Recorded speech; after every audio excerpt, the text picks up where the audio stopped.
के उमरां दी बेरंगी पूनी तो सत रंगे वट्टे तो गलोटड़े उचड़ी तू सेज ते बिठालिया असी तासी चन्ना बड़े छोटड़े साडे तन दी भी मिट्टी सोना हो गई जदों अदब दी नजर ना तकिया सानू जंगलां दे थोरां नूं भी माणवे तू सानू बागां देयां फुल्लां वांगू रखिया जापदा बागी जिहा मेरे अंदर आदमी नाल मेरे लड़ पवे मेरी हिम्मत जापदा बागी जिहा मेरे ही अंदर आदमी नाल मेरे लड़ पवे मेरी ही खातर आदमी रेत जापे वांग मिश्री ते शगन के धुप करे रेत जापे वांग मिश्री ते शगन के धुप करे मंजिलां नूं जे तुरे छड्ड के दरिद्र आदमी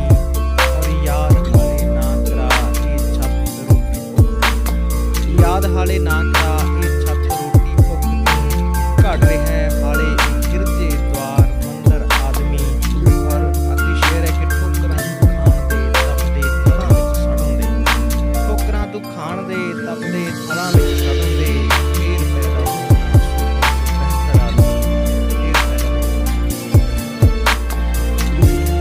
शहर कसूर है दूर मेरे लई ते तेरे लई नकोदर होए साडे नालों पंछी चंगे हमें इधर जान जा उधर होए सोचिया ही कदे ओ सोचिया ही कदे सोचिया ही कदे कीता गौर हमी दिया साडे नालों चंगे ने जानवर हमीते साडे नालों चंगे ने जानवर हमीते कि आखदा से सजदे कबूल हो गए आखदा से सजदे कबूल हो गए तैनू तकिया ते शायद मकबूल हो गए टुट्टे साथ वाली तस्बी दे मन के गल सच्ची तन के किंज तू छुपा के रोएगा मैनू रो रो के मंगया सी तू कह के खुदा नू वे हुण तू गवा के रोएगा। ਸਤਿ ਸ਼੍ਰੀ ਅਕਾਲ ਸਾਡਾ ਟੀਵੀ USA ਵੇਖ ਰਹੇ ਹੋ। ਅੱਜ ਗੱਲਬਾਤ ਕਰਦੇ ਹਾਂ ਅਸੀਂ ਜਸ਼ਨ ਦੀ।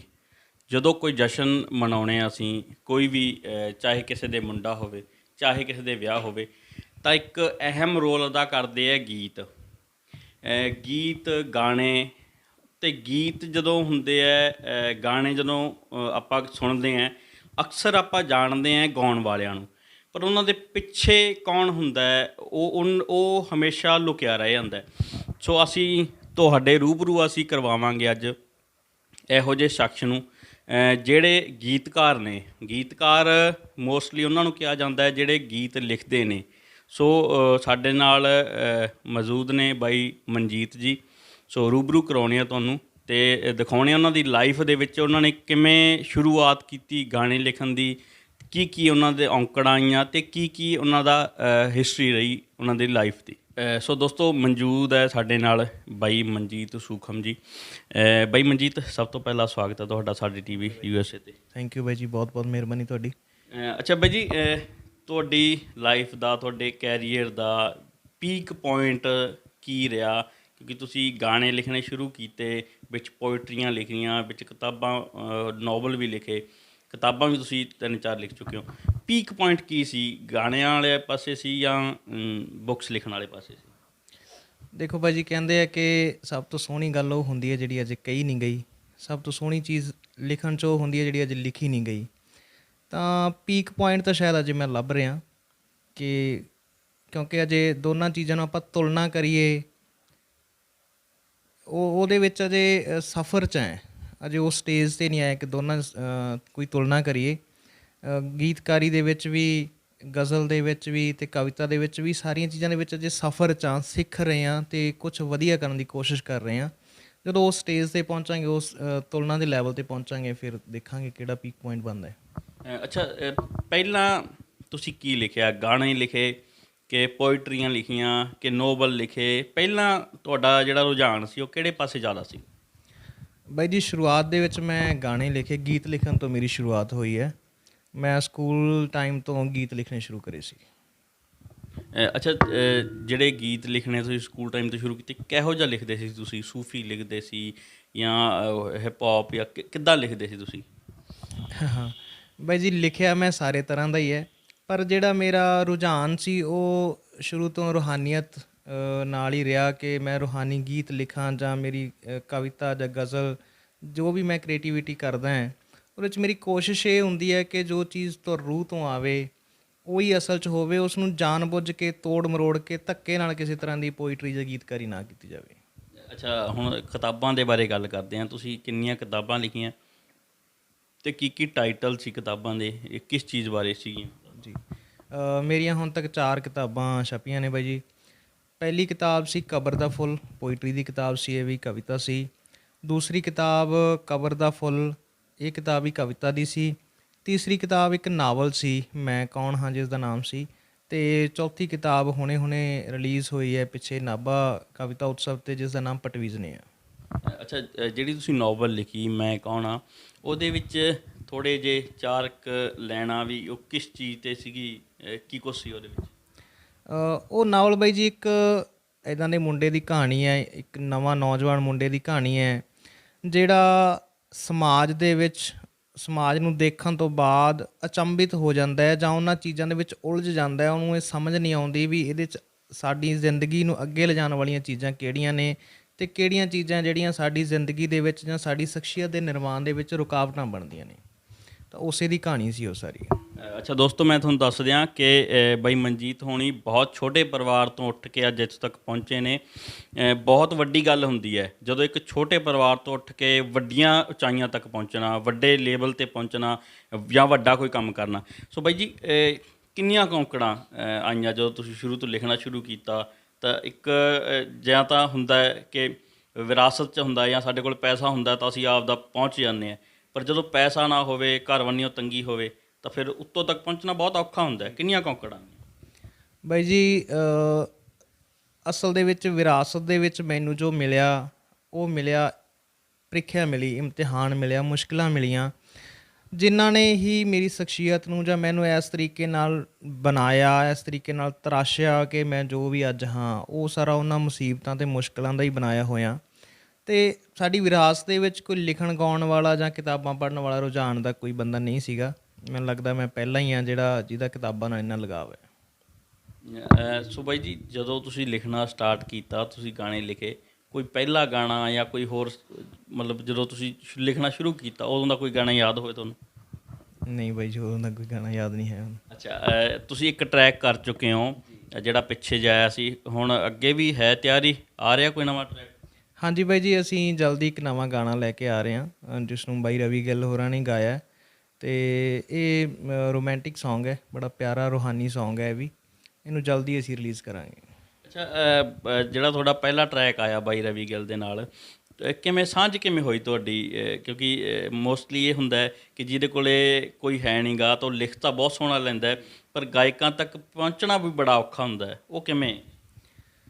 ਦੇਖੋ ਜੀ, ਕਹਿੰਦੇ ਨੇ ਕਿ ਜਹਾਂ ਜਾਈਏ ਤਹਾਂ ਸੁਹੇਲੇ, ਕਰ ਕਿਰਪਾ ਪ੍ਰਭਾਪ ਮੇਲੇ। ਉਹ ਆਪੇ ਮੇਲ ਕਰਾਉਂਦਾ ਹੈ ਜਿੱਥੇ ਕੋਈ ਸਾਂਝਾਂ ਬਣਨੀਆਂ ਹੁੰਦੀਆਂ ਨੇ। ਤਾਂ ਰਵੀ ਬਾਈ ਨੂੰ ਅਸੀਂ ਮਿਲੇ ਪਹਿਲਾਂ ਜ਼ਰੂਰ ਸੀ, ਪਰ ਮੈਨੂੰ ਇਹ ਨਹੀਂ ਪਤਾ ਸੀ ਕਿ ਰਵੀ ਬਾਈ ਇੰਨਾ ਸੋਹਣਾ ਗਾਉਂਦੇ ਨੇ। ਤਾਂ ਕੁਛ ਟਾਈਮ ਬਾਅਦ, ਮੁਲਾਕਾਤ ਤੋਂ ਬਾਅਦ, ਮੈਂ ਫੇਸਬੁੱਕ 'ਤੇ ਇਹਨਾਂ ਦਾ ਇੱਕ ਗੀਤ ਸੁਣਿਆ ਸੀ, ਉਹ 'ਚ ਮੈਨੂੰ ਆਵਾਜ਼ ਇਹਨਾਂ ਦੀ ਬਹੁਤ ਪਿਆਰੀ ਲੱਗੀ। ਤਾਂ ਸਾਡਾ ਇੱਕ ਦੋਸਤ ਸੀ, ਕਾਮਨ ਦੋਸਤ ਸਾਡਾ, ਮੈਂ ਉਹਨੂੰ ਕਿਹਾ ਕਿ ਬਾਈ ਰਵੀ ਨੂੰ ਕਹੋ ਵੀ ਮੇਰਾ ਗਾਣਾ ਗਾਉਣ, ਅਤੇ ਉਹਨਾਂ ਨੇ ਸਾਡੀ ਮੁਲਾਕਾਤ ਕਰਵਾਈ ਸੀ। ਫਿਰ ਬਾਈ ਰਵੀ ਨੂੰ ਮੈਂ ਗਾਣਾ ਦਿਖਾਇਆ ਤਾਂ ਇਹਨਾਂ ਨੂੰ ਪਸੰਦ ਆਇਆ, ਫਿਰ ਅਸੀਂ ਮਿਲ ਕੇ ਉਹ ਗਾਣਾ ਕਰਿਆ ਸੀ। ਦੋਸਤੋ, ਬਾਈ ਰਵੀ ਗਿੱਲ ਵੀ ਸਾਡੇ ਨਾਲ ਮੌਜੂਦ ਨੇ, ਉਹਨਾਂ ਨਾਲ ਵੀ ਤੁਹਾਨੂੰ ਰੂਬਰੂ ਕਰਵਾਵਾਂਗੇ, ਅਤੇ ਉਹਨਾਂ ਦਾ ਜਿਹੜਾ ਪਹਿਲਾ ਟਰੈਕ ਸੀਗਾ ਜ਼ਿੰਦਗੀ ਦਾ, ਉਹ ਵੀ ਤੁਹਾਡੇ ਨਾਲ ਸਾਂਝਾ ਕਰਾਂਗੇ। ਨਕਾਬ ਗਾਣਾ ਸੀਗਾ ਬਾਈ ਹੋਰਾਂ ਦਾ, ਜੋ ਬਾਈ ਮਨਜੀਤ ਬਾਈ ਹੋਰਾਂ ਨੇ ਲਿਖਿਆ ਸੀ ਅਤੇ ਬਾਈ ਗਿੱਲ ਹੋਰਾਂ ਨੇ ਗਾਇਆ ਸੀਗਾ। ਸੋ ਬਾਈ, ਕਿੱਦਾਂ ਦਾ ਹੁਣ ਅੱਗੇ ਦਾ ਸਫ਼ਰ ਹੈ ਜਿਹੜਾ, ਕਿੰਨਾ ਸੌਖਾ ਲੱਗਦਾ ਜਾਂ ਹਜੇ ਵੀ ਬਹੁਤ ਔਖਾ ਹੈਗਾ, ਬਹੁਤ ਔਕੜਾਂ ਹੈਗੀਆਂ? ਬਾਈ ਜੀ, ਜਿਹੜਾ ਸੌਖਾ ਹੁੰਦਾ ਹੈ, ਮੈਂ ਉਹਨੂੰ ਸਫ਼ਰ ਹੀ ਨਹੀਂ ਮੰਨਦਾ, ਕਿਉਂਕਿ ਸੌਖਾਈ ਦੇ ਵਿੱਚ ਜਿਹੜਾ ਉਹ ਬਹੁਤਾ ਸਵਾਦ ਨਹੀਂ ਹੁੰਦਾ। ਜੇ ਤੁਸੀਂ ਇੱਕ ਢਾਲ ਦੇ ਵਿੱਚ ਢਲਦੇ ਜਾਂਦੇ ਹੋ, ਤੁਹਾਨੂੰ ਪਿੱਛੋਂ ਇੱਕ ਪੁਸ਼ ਮਿਲਦਾ ਜਾਂਦਾ ਹੈ, ਤੁਸੀਂ ਆਸਾਨੀ ਨਾਲ ਚਲੇ ਜਾਂਦੇ ਹੋ, ਤਾਂ ਤੁਹਾਨੂੰ ਅਹਿਸਾਸ ਨਹੀਂ ਹੁੰਦਾ ਕਿ ਨਵੀਆਂ ਚੀਜ਼ਾਂ ਕੀ ਹੁੰਦੀਆਂ ਨੇ। ਤੁਸੀਂ ਨਵੀਂ ਕ੍ਰੀਏਟੀਵਿਟੀ ਕਰਨ ਬਾਰੇ ਨਹੀਂ ਸੋਚਦੇ, ਨਵਾਂ ਕੁਛ ਰਚਨ ਬਾਰੇ ਨਹੀਂ ਸੋਚਦੇ। ਤਾਂ ਮੈਂ ਤਾਂ ਕੁਦਰਤ ਅੱਗੇ ਇਹੀ ਦੁਆ ਕਰਦਾ ਹਮੇਸ਼ਾ ਵੀ ਇਹ ਥੋੜ੍ਹੀਆਂ ਥੋੜ੍ਹੀਆਂ ਔਕੜਾਂ ਜਿਹੜੀਆਂ ਉਹ ਬਣੀਆਂ ਹੀ ਰਹਿਣ, ਫੇਰ ਹੀ ਕੁਛ ਨਵਾਂ ਕਰਨ ਬਾਰੇ ਸੋਚਿਆ ਜਾ ਸਕਦਾ ਹੈ। ਅਤੇ ਹਾਲੇ ਸਾਡੀ ਸ਼ੁਰੂਆਤ ਹੈ, ਅਜੇ ਤਾਂ ਅਸੀਂ ਪਹਿਲਾ ਕਦਮ ਹੀ ਪੱਟਿਆ ਹੈ।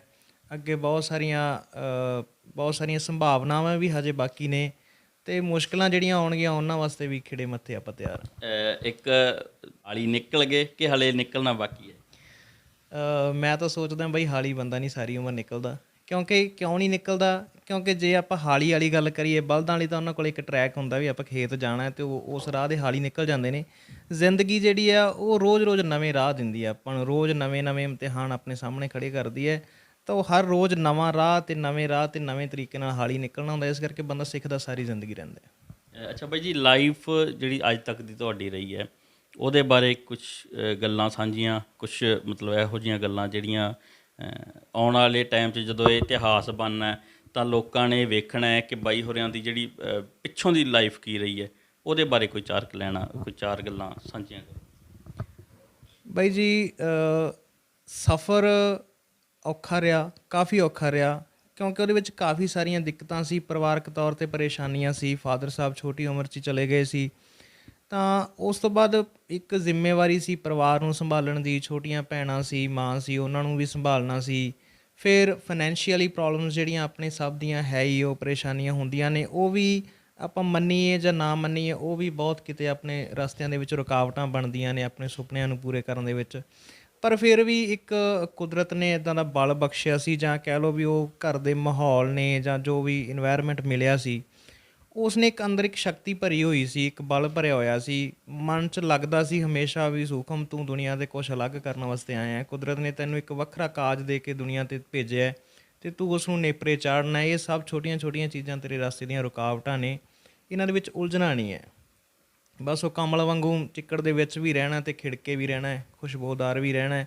ਤਾਂ ਮੇਰੀ ਕੋਸ਼ਿਸ਼ ਇਹੀ ਰਹੀ ਹੈ ਵੀ ਮੈਂ ਸਮਾਜ ਦੀਆਂ ਸਾਰੀਆਂ ਆਪਣੀਆਂ ਜ਼ਿੰਮੇਵਾਰੀਆਂ ਨੂੰ ਵੀ ਪੂਰਾ ਕਰਦਾ ਰਹਾਂ, ਅਤੇ ਜਿਹੜਾ ਆਪਣਾ ਕੁਦਰਤ ਨੇ ਮੈਨੂੰ ਕਾਜ ਸੌਂਪਿਆ, ਮੈਂ ਉਸ ਨੂੰ ਵੀ ਨਿਪੁੰਨਤਾ ਨਾਲ ਨੇਪਰੇ ਚਾੜ ਸਕਾਂ। ਅੱਛਾ ਬਾਈ ਜੀ, ਵੈਸੇ ਤਾਂ ਦੇਖੋ ਮੇਰੇ ਵਾਸਤੇ ਤਾਂ ਤੁਸੀਂ ਅੱਜ ਵੀ ਸਟਾਰ ਹੋ, ਕਿਉਂਕਿ ਸਟਾਰ ਅਸਲ ਦੇ ਵਿੱਚ ਉਹ ਹੁੰਦਾ ਜਿਹੜਾ ਲੜਨਾ ਸ਼ੁਰੂ ਕਰ ਦਿੰਦਾ। ਅੱਗੇ ਜਿੱਤ ਕੇ ਜਾ ਵੜਿਆ ਜਾਂ ਬਹੁਤ ਉੱਚੇ ਲੈਵਲ 'ਤੇ ਪਹੁੰਚ ਗਿਆ, ਉਹ ਤਾਂ ਫਿਰ ਹੋ ਹੀ ਗਿਆ, ਹੈ ਨਾ। ਪਰ ਜਦੋਂ ਬਾਈ ਮਨਜੀਤ ਹੋਣੇ ਬਹੁਤ ਵੱਡੇ ਲੈਵਲ 'ਤੇ ਪਹੁੰਚਣਗੇ, ਉਦੋਂ ਨਾਮ ਕੀ ਦੁਨੀਆ ਦੇ ਸਾਹਮਣੇ ਆਊਗਾ? ਬਾਈ ਮਨਜੀਤ ਆਊਗਾ ਜਾਂ ਸੁਖਮ ਆਊਗਾ? ਦੇਖੋ ਬਾਈ ਜੀ, ਮੈਂ ਹਮੇਸ਼ਾ ਹੀ ਸੋਚਦਾ ਹੁੰਦਾ ਕਿ ਦੋ ਨਾਮ ਬੰਦੇ ਦੇ ਹੁੰਦੇ ਆ, ਹਰ ਕਿਸੇ ਦੇ ਨਹੀਂ ਹੁੰਦੇ। ਇੱਕ ਉਹ ਨਾਮ ਜਿਹੜਾ ਤੁਹਾਨੂੰ ਮਾਤਾ ਪਿਤਾ ਨੇ ਦਿੱਤਾ ਜਾਂ ਸਮਾਜ ਨੇ ਤੁਹਾਨੂੰ ਦਿੱਤਾ, ਦੂਸਰਾ ਉਹ ਨਾਮ ਜਿਹੜਾ ਤੁਸੀਂ ਸਮਾਜ ਦੇ ਵਿੱਚ ਕਮਾਇਆ। ਤਾਂ ਜੋ ਮਨਜੀਤ ਨਾਮ ਹੈ, ਉਹ ਮੇਰੇ ਮਾਤਾ ਪਿਤਾ ਨੇ ਮੈਨੂੰ ਦਿੱਤਾ, ਮੇਰੇ ਸਮਾਜ ਨੇ ਮੈਨੂੰ ਦਿੱਤਾ। ਸੂਖਮ ਨਾਮ ਮੈਨੂੰ ਪੋਈਟਰੀ ਨੇ ਦਿੱਤਾ, ਕਲਾ ਨੇ ਦਿੱਤਾ, ਉਹ ਕਲਾ ਕਰਕੇ ਮੇਰੇ ਨਾਲ ਜੁੜਿਆ ਹੋਇਆ ਹੈ। ਅਤੇ ਮੈਂ ਇਹ ਸੋਚਦਾ ਹੁੰਦਾ ਕਿ ਜਦੋਂ ਇੱਕ ਸਮਾਜਿਕ ਬੰਦੇ ਦੇ ਤੌਰ 'ਤੇ, ਇੱਕ ਸਮਾਜਿਕ ਵਿਅਕਤੀ ਦੇ ਤੌਰ 'ਤੇ ਮੈਨੂੰ ਦੇਖਿਆ ਜਾਊਗਾ ਤਾਂ ਸ਼ਾਇਦ ਮਨਜੀਤ ਨਾਮ ਹੋਊਗਾ। ਪਰ ਜਦੋਂ ਇੱਕ ਆਰਟਿਸਟ ਦੇ ਤੌਰ 'ਤੇ, ਇੱਕ ਕਲਾਕਾਰ ਦੇ ਤੌਰ 'ਤੇ, ਇੱਕ ਕਵੀ ਦੇ ਜਾਂ ਇੱਕ ਗੀਤਕਾਰ ਦੇ ਤੌਰ 'ਤੇ ਮੈਨੂੰ ਦੇਖਿਆ ਜਾਊਗਾ ਤਾਂ ਸ਼ਾਇਦ ਲੋਕ ਸੂਖਮ ਨੂੰ ਜਾਣਦੇ ਹੋਣਗੇ। ਅੱਛਾ ਫਿਰ ਬਾਈ ਜੀ, ਇਹਦੇ ਪਿੱਛੇ ਵੀ ਇੱਕ ਇਤਿਹਾਸ ਹੈ। ਸੁਖਮ ਕਿਵੇਂ ਪਿਆ ਫਿਰ? ਬਾਈ ਜੀ, ਇਹ ਵੀ ਚਾਹੁਣ ਵਾਲਿਆਂ ਦਾ ਦਿੱਤਾ ਹੀ ਹੋਇਆ ਨਾਮ ਹੈ। ਮੈਂ ਪੋਈਟਰੀ ਕਰਦਾ ਸੀ ਤਾਂ ਮੋਸਟਲੀ ਜਿਹੜੇ ਦੋਸਤ ਮਿੱਤਰ ਸੀ, ਜਿਹੜੇ ਉਸ ਕਵਿਤਾ ਨੂੰ ਜਾਂ ਉਸ ਰਚਨਾ ਨੂੰ ਮਾਣਦੇ ਸੀ, ਤਾਂ ਉਹ ਕਹਿੰਦੇ ਸੀ ਕਿ ਯਾਰ ਤੂੰ ਬਹੁਤ ਸੂਖਮ ਲਿਖਦਾ, ਬਹੁਤ ਡੂੰਘਾ ਲਿਖਦਾ ਹੈ। ਤਾਂ ਉਹ ਸ਼ਬਦ ਹੌਲੀ ਹੌਲੀ ਮੈਨੂੰ ਵੀ ਇੱਕ ਤਖੱਲਸ ਮੈਂ ਲੱਭਦਾ ਸੀ ਆਪਣੇ ਨਾਮ ਨਾਲ ਲਾਉਣ ਵਾਸਤੇ, ਤਾਂ ਉਹ ਸੂਖਮ ਸ਼ਬਦ ਇਸੇ ਤਰ੍ਹਾਂ ਹੀ ਲੋਕਾਂ ਦੀ ਦੇਣ ਹੈ। ਅੱਛਾ ਬਾਈ ਜੀ, ਸਟੱਡੀ ਬਾਰੇ ਥੋੜ੍ਹੀ ਜਿਹੀ ਗੱਲ ਕਰੀਏ ਤਾਂ ਕੀ ਸਟੱਡੀ ਰਹੀ, ਕਿੱਥੋਂ ਕਿੱਥੋਂ ਤੁਸੀਂ ਕੀਤਾ, ਅਤੇ ਹੁਣ ਕੀ ਕਰ ਰਹੇ ਹੋ ਪ੍ਰੈਜੈਂਟ ਲਾਈਫ ਦੇ ਵਿੱਚ ਲਿਖਣ ਤੋਂ ਇਲਾਵਾ? ਬਾਈ ਜੀ, ਮੈਂ +2 ਪਿੰਡੋਂ ਹੀ ਕੀਤੀ ਹੈ, ਸਰਕਾਰੀ ਸਕੂਲ 'ਚੋਂ। ਉਸ ਤੋਂ ਬਾਅਦ ਮੈਂ ਸਿਵਲ ਇੰਜੀਨੀਅਰਿੰਗ ਦਾ ਡਿਪਲੋਮਾ ਕੀਤਾ ਹੋਇਆ ਹੈ, ਪੰਜਾਬੀ ਦੀ MA ਕੀਤੀ ਹੋਈ ਹੈ, ਅਤੇ ਹੁਣ ਪੰਜਾਬੀ MA ਇੰਗਲਿਸ਼ ਨਾਲ ਜਾਰੀ ਹੈ ਮੇਰੀ। ਕੋਸ਼ਿਸ਼ ਕਰ ਰਿਹਾ ਮੈਂ ਉਹ ਵੀ ਕਰ ਸਕਾਂ। ਬਾਕੀ ਹੋਰ ਪਰਿਵਾਰਕ ਸਾਰੀਆਂ ਜ਼ਿੰਮੇਵਾਰੀਆਂ ਨੇ ਜੋ ਘਰ ਪਰਿਵਾਰ ਦੇ, ਉਹ ਚੱਲ ਰਿਹਾ ਹੈ। ਨਾਲ ਮੈਂ ਟੀਚਰ ਹਾਂ ਬਾਈ ਜੀ, ਟੀਚਿੰਗ ਕਰਦਾ ਮੈਂ ਗਵਰਨਮੈਂਟ ਸਕੂਲ ਦੇ ਵਿੱਚ। ਅੱਛਾ ਬਾਈ ਜੀ, ਤੁਸੀਂ ਪੜ੍ਹਾਉਣੇ ਵੀ ਹੋ, ਲਿਖਦੇ ਵੀ ਹੋ, ਅਤੇ ਫਿਰ ਘਰ ਦੇ ਵੀ ਕੰਮ ਕਾਜ ਆਪਾਂ ਨੂੰ ਬਹੁਤ ਹੁੰਦੇ ਆ। ਆਮ ਤਾਂ ਬੰਦੇ ਨੂੰ ਘਰ ਦੇ ਕੰਮ ਕਾਜਾਂ ਤੋਂ ਰੁਝਾਨ ਨਹੀਂ ਹੁੰਦਾ ਗਾ, ਅਤੇ ਔਖਾ ਨਹੀਂ ਹੁੰਦਾ 3 ਕੰਮ ਕਰਨੇ ਇੱਕੋ ਨਾਲ? ਬਿਲਕੁਲ ਬਾਈ ਜੀ ਹੁੰਦਾ ਹੈ, ਕਿਉਂਕਿ ਜਿਹੜੀ ਰੂਹਦਾਰੀ ਹੈ ਉਹ ਇਹ ਕਹਿੰਦੀ ਹੈ ਵੀ ਤੁਸੀਂ ਸਕੂਨ 'ਚ ਰਹੋ, ਸਕੂਨ ਲੱਭਦੀ ਹੈ ਰੂਹਦਾਰੀ। ਪਰ ਜਦੋਂ ਆਪਾਂ ਜ਼ਿੰਮੇਵਾਰੀਆਂ 'ਚ ਹੁੰਦੇ ਹਾਂ, ਕਬੀਲਦਾਰੀਆਂ 'ਚ ਹੁੰਦੇ ਹਾਂ, ਤਾਂ ਉਦੋਂ ਜਿਹੜਾ ਸਕੂਨ ਹੈ, ਰੂਹਦਾਰੀ ਆ, ਉਹ ਕਿਤੇ ਨਾ ਕਿਤੇ ਸਾਡੇ ਤੋਂ ਅਲੱਗ ਹੋ ਜਾਂਦੀ ਹੈ, ਕਿਤੇ ਨਾ ਕਿਤੇ ਸਾਡੇ ਤੋਂ ਖੁੱਸ ਜਾਂਦੀ ਹੈ। ਪਰ ਫਿਰ ਵੀ ਕਹਿੰਦੇ ਆ ਵੀ ਜਿਸ ਬੰਦੇ ਨੂੰ ਜਿਸ ਚੀਜ਼ ਦੀ ਲੋੜ ਹੁੰਦੀ ਹੈ ਉਹ ਕਿਵੇਂ ਨਾ ਕਿਵੇਂ ਰਸਤੇ ਲੱਭਦਾ ਹੈ। ਤਾਂ ਮੈਂ ਵੀ ਉਹ ਸਾਰੀਆਂ ਚੀਜ਼ਾਂ ਦੇ ਵਿੱਚ ਰਹਿ ਕੇ ਮੇਰੀ ਵੀ ਕੋਸ਼ਿਸ਼ ਹੁੰਦੀ ਆ ਵੀ ਉਹ ਰੂਹਦਾਰੀ ਵਾਸਤੇ ਕੁਛ ਨਾ ਕੁਛ ਸਮਾਂ ਕਿਵੇਂ ਨਾ ਕਿਵੇਂ ਕੱਢਿਆ ਜਾਂਦਾ ਹੈ। ਸੋ ਦੋਸਤੋ ਜੋ ਬਾਈ ਮਨਜੀਤ ਹੋਣੇ ਨੇ, ਬੜੇ ਹੀ ਜਿੰਦਾ ਦਿਲ ਇਨਸਾਨ ਨੇ, ਜਿਹੜੇ ਸਾਡੇ ਕਾਮਨ ਫਰੈਂਡ ਨੇ, ਉਹਨਾਂ ਦੇ ਜ਼ਰੀਏ ਗੱਲਬਾਤ ਹੁੰਦੀ ਸੀ ਸਾਡੀ, ਤਾਂ ਮੈਂ ਬਹੁਤ ਕੁਝ ਜਾਣਨ ਨੂੰ ਮਿਲਿਆ ਇਹਨਾਂ ਦੇ ਬਾਰੇ ਕਿ ਇਹ ਬਹੁਤ ਛੋਟੀ ਉਮਰ ਤੋਂ ਲਿਖਣਾ ਸ਼ੁਰੂ ਕਰਤਾ ਸੀ ਇਹਨਾਂ ਨੇ। ਸੋ ਦੋਸਤੋ, ਬਾਈ ਮਨਜੀਤ ਹੋਰਿਆਂ ਦਾ ਟਰੈਕ ਨਕਾਬ, ਜਿਵੇਂ ਮੈਂ ਤੁਹਾਨੂੰ ਪਹਿਲਾਂ ਦੱਸਿਆ, ਆ ਚੁੱਕਾ ਹੈ। ਉਹਨੂੰ ਤੁਸੀਂ YouTube 'ਤੇ ਦੇਖ ਸਕਦੇ ਹੋ, ਅਤੇ ਉਹਦਾ ਜਿਹੜਾ ਡਿਸਕ੍ਰਿਪਸ਼ਨ ਦੇ ਵਿੱਚ ਤੁਹਾਨੂੰ ਲਿੰਕ ਵੀ ਮਿਲ ਜੂਗਾ। ਨਵਾਂ ਟਰੈਕ ਬਹੁਤ ਜਲਦੀ ਲੈ ਕੇ ਬਾਈ ਹੋਣੇ ਆ ਰਹੇ ਹੈ। ਉਹ ਵੀ ਇਹਨਾਂ ਤੋਂ ਪੁੱਛਣ ਦੀ ਕੋਸ਼ਿਸ਼ ਕਰਾਂਗੇ ਵੀ ਕਿੰਨਾ ਕੁ ਟਾਈਮ ਹਲੇ ਲੋਕਾਂ ਨੂੰ ਜਿਹੜਾ ਇੰਤਜ਼ਾਰ ਕਰਨਾ ਪਊਗਾ। ਬਾਈ ਜੀ ਕਿੰਨਾ ਕੁ ਟਾਈਮ? ਮਹੀਨਾ, 15 ਦਿਨ, 20 ਦਿਨ, 2 ਮਹੀਨੇ? ਬਾਈ ਜੀ ਕੋਸ਼ਿਸ਼ ਸਾਡੀ ਇਹ ਹੈ ਵੀ ਅਸੀਂ ਜਲਦੀ ਤੋਂ ਜਲਦੀ ਉਸਨੂੰ ਲੈ ਕੇ ਆਈਏ ਸਭ ਦੇ ਸਾਹਮਣੇ, ਪਰ ਥੋੜ੍ਹਾ ਟਾਈਮ ਲੱਗ ਜਾਂਦਾ ਹੈ, ਅਜੇ ਪ੍ਰੋਸੈਸ ਦੇ ਵਿੱਚ ਹੈ। ਮਹੀਨਾ 1.5 ਮਹੀਨਾ ਲੱਗ ਜਾਣਾ ਹੈ ਸਾਨੂੰ ਲੱਗਦਾ ਹੈ ਜੀ। ਅੱਛਾ, ਅਤੇ ਹੋਰ ਬਾਈ ਜੀ ਘਟਨਾ ਤੁਹਾਡੇ ਜ਼ਿੰਦਗੀ ਦੇ ਨਾਲ ਘਿਰੀ ਹੋਈ ਜਿੱਥੋਂ ਜਿਹੜਾ ਜ਼ਿੰਦਗੀ ਮੋੜ ਖਾਧੀ ਹੋਵੇ? ਕਿਉਂਕਿ ਤੁਸੀਂ ਗਾਣੇ ਲਿਖਦੇ ਸੀ, ਫਿਰ ਕਿਤਾਬਾਂ ਵੀ ਨਹੀਂ ਆਏ, ਪੋਇਟਰੀ ਵੀ ਨਹੀਂ ਆਈ, ਅਤੇ ਉਹ ਸਾਰਾ ਕੁਛ ਕਿਵੇਂ? ਬਾਈ ਜੀ ਇਹਦੇ 'ਚ ਮੈਨੂੰ ਬਦਲਣ ਵਾਲੀ ਜਿਹੜੀ ਚੀਜ਼ ਮੈਨੂੰ ਲੱਗਦੀ ਹੈ ਉਹ ਇਹੀ ਸੀ ਕਿ ਮੇਰੀ ਜ਼ਿੰਦਗੀ ਦੇ ਵਿੱਚ ਹਮੇਸ਼ਾ ਤੋਂ ਇਨਸਾਨ ਬਹੁਤ ਚੰਗੇ ਮੈਨੂੰ ਮਿਲੇ। ਇਹ ਮੇਰੀ ਖੁਸ਼ਕਿਸਮਤੀ ਰਹੀ ਹੈ ਕਿ ਹਮੇਸ਼ਾ ਉੱਦਾਂ ਦੇ ਇਨਸਾਨ ਮਿਲੇ ਜਿਹੜੇ ਖੁਦ ਵੀ ਵਿਦਿਆਰਥੀ ਰਹੇ, ਸਿੱਖਿਆਰਥੀ ਰਹੇ, ਜਿਨ੍ਹਾਂ ਨੇ ਹਮੇਸ਼ਾ ਸਿੱਖਣ ਨੂੰ ਪਹਿਲ ਦਿੱਤੀ, ਅਤੇ ਉਹਨਾਂ ਦੇ ਨਾਲ ਜੁੜ ਕੇ ਮੈਨੂੰ ਵੀ ਇੱਕ ਜਿਵੇਂ ਕਹਿ ਲਓ ਚੇਟਕ ਲੱਗ ਗਈ ਵੀ ਮੈਂ ਕੁਛ ਨਵਾਂ ਸਿੱਖਦਾ ਰਹਾਂ। ਫਿਰ ਇਹ ਵੀ ਸੀ ਕਿ ਕੁਦਰਤ ਨੇ ਹੀ ਸ਼ੁਰੂ ਤੋਂ ਇੱਦਾਂ ਸੀ ਕਿ ਦੁਨਿਆਵੀ ਚੀਜ਼ਾਂ ਨਾਲ, ਪਦਾਰਥਵਾਦੀ ਚੀਜ਼ਾਂ ਨਾਲ ਲਗਾਵ ਘੱਟ ਸੀ। ਕੋਸ਼ਿਸ਼ ਬਹੁਤ ਵਾਰੀ ਕਰੀ ਦੁਨੀਆਦਾਰੀ ਦੇ ਵਿੱਚ ਆਉਣ ਦੀ, ਦੁਨਿਆਵੀ ਬਣਨ ਦੀ, ਪਰ ਉਹ ਕਦੇ ਉਹ ਜਿਹੜੀ ਚੀਜ਼ ਤੁਹਾਡੀ ਆਪਣੀ ਨਹੀਂ ਹੁੰਦੀ, ਤੁਹਾਡੀ ਰੂਹਦਾਰੀ ਦੀ ਨਹੀਂ ਹੁੰਦੀ, ਉਹ ਤੁਹਾਡੇ ਤੋਂ ਅਲੱਗ ਹੋ ਜਾਂਦੀ ਹੈ। ਤਾਂ ਉਸੇ ਤਰ੍ਹਾਂ ਹੀ ਮੈਂ ਉਹਨਾਂ ਚੀਜ਼ਾਂ ਤੋਂ ਪਤਾ ਨਹੀਂ ਕਿਵੇਂ ਉਹ ਪਦਾਰਥਵਾਦੀ ਚੀਜ਼ਾਂ ਤੋਂ ਹੌਲੀ ਦੂਰ ਹੀ ਹੁੰਦਾ ਗਿਆ। ਜਿੰਨਾ ਮੈਂ ਉਹਨਾਂ ਦੇ ਨੇੜੇ ਆਉਣ ਦੀ ਕੋਸ਼ਿਸ਼ ਕੀਤੀ, ਮੈਂ ਦੂਰ ਹੁੰਦਾ ਗਿਆ। ਅਤੇ ਮੈਨੂੰ ਸਭ ਤੋਂ ਜ਼ਿਆਦਾ ਮੇਰੀ ਜ਼ਿੰਦਗੀ ਨੂੰ ਬਦਲਣ ਵਾਲੀਆਂ ਜਿਹੜੀਆਂ ਚੀਜ਼ਾਂ ਨੇ ਉਹ ਜਾਂ ਤਾਂ ਕਿਤਾਬਾਂ ਜਾਂ ਜ਼ਿੰਦਗੀ ਹੈ। ਮੈਂ ਜ਼ਿੰਦਗੀ ਨੂੰ ਸਭ ਤੋਂ ਵੱਡੀ ਕਿਤਾਬ ਮੰਨਦਾ, ਕਿਉਂਕਿ ਮੈਂ ਜੋ ਜ਼ਿੰਦਗੀ ਤੋਂ ਸਿੱਖਿਆ ਹੈ, ਜ਼ਿੰਦਗੀ ਦੇ ਇਮਤਿਹਾਨਾਂ ਤੋਂ ਸਿੱਖਿਆ, ਉਹ ਨਾ ਤਾਂ ਕੋਈ ਕਿਤਾਬ ਨੇ ਸਿਖਾਇਆ, ਨਾ ਕੋਈ ਇਨਸਾਨ ਨੇ ਸਿਖਾਇਆ। ਅੱਛਾ, ਕੋਈ ਪੋਇਟਰੀ ਕੋਈ ਯਾਦ ਹੋਵੇ ਤੁਹਾਨੂੰ ਸਾਂਝੀ ਕਰਨਾ ਚਾਹੋਗੇ? ਜੀ ਮੈਨੂੰ ਬਾਈ ਜੀ ਯਾਦ ਤਾਂ ਨਹੀਂ ਮੈਨੂੰ ਰਹਿੰਦਾ, ਪਰ ਮੈਂ ਕੋਸ਼ਿਸ਼ ਕਰਦਾ ਫੋਨ ਤੋਂ ਦੇਖ ਕੇ ਤੁਹਾਨੂੰ ਸੁਣਾਉਣਾ 1-2 ਸ਼ੇਅਰ ਦਿੰਦਾ ਮੈਂ। ਕਿ ਜਾਪਦਾ ਬਾਗੀ ਜਿਹਾ ਮੇਰੇ ਹੀ ਅੰਦਰ ਆਦਮੀ, ਨਾਲ ਮੇਰੇ ਲੜ ਪਵੇ ਮੇਰੀ ਹੀ ਖਾਤਰ ਆਦਮੀ। ਜਾਪਦਾ ਬਾਗੀ ਜਿਹਾ ਮੇਰੇ ਹੀ ਅੰਦਰ ਆਦਮੀ, ਨਾਲ ਮੇਰੇ ਲੜ ਪਵੇ ਮੇਰੀ ਹੀ ਖਾਤਰ ਆਦਮੀ। ਔਰ ਰੇਤ ਜਾਪੇ ਵਾਂਗ ਮਿਸ਼ਰੀ ਤੇ ਸ਼ਗਨ ਇਹ ਧੁੱਪ ਕਰੇ। ਰੇਤ ਜਾਪੇ ਵਾਂਗ ਮਿਸ਼ਰੀ ਤੇ ਸ਼ਗਨ ਇਹ ਧੁੱਪ ਕਰੇ। ਮੰਜ਼ਿਲਾਂ ਨੂੰ ਜੇ ਤੁਰੇ ਛੱਡ ਕੇ ਦਰਿੱਦਰ ਆਦਮੀ। ਔਰ ਯਾਦ ਹਾਲੇ ਨਾ ਕਰਾ ਇਹ ਛੱਤ ਰੋਟੀ ਭੁੱਖ ਤੂੰ। ਯਾਦ ਹਾਲੇ ਨਾ ਕਰਾ ਇਹ ਛੱਤ ਰੋਟੀ ਭੁੱਖ ਤੂੰ। ਘੜ ਰਿਹਾ ਹਾਲੇ ਇਹ ਗਿਰਜੇ ਦੁਆਰ ਮੰਦਰ ਆਦਮੀ। ਔਰ ਆਖਰੀ ਸ਼ੇਅਰ ਹੈ ਕਿ ਠੋਕਰਾਂ ਤੂੰ ਖਾਣ ਦੇ ਤਪਦੇ ਥਲਾਂ ਵਿੱਚ ਸੜਨ ਦੇ। ਠੋਕਰਾਂ ਤੂੰ ਖਾਣ ਦੇ ਤਪਦੇ ਥਲਾਂ ਵਿੱਚ ਸੜਨ ਦੇ। ਫੇਰ ਪੈਦਾ ਹੋਵਣਾ ਸੂਖਮ 'ਚੋਂ ਬਿਹਤਰ ਆਦਮੀ। ਫੇਰ ਪੈਦਾ ਹੋਵਣਾ ਸੂਖਮ 'ਚੋਂ ਬਿਹਤਰ ਆਦਮੀ।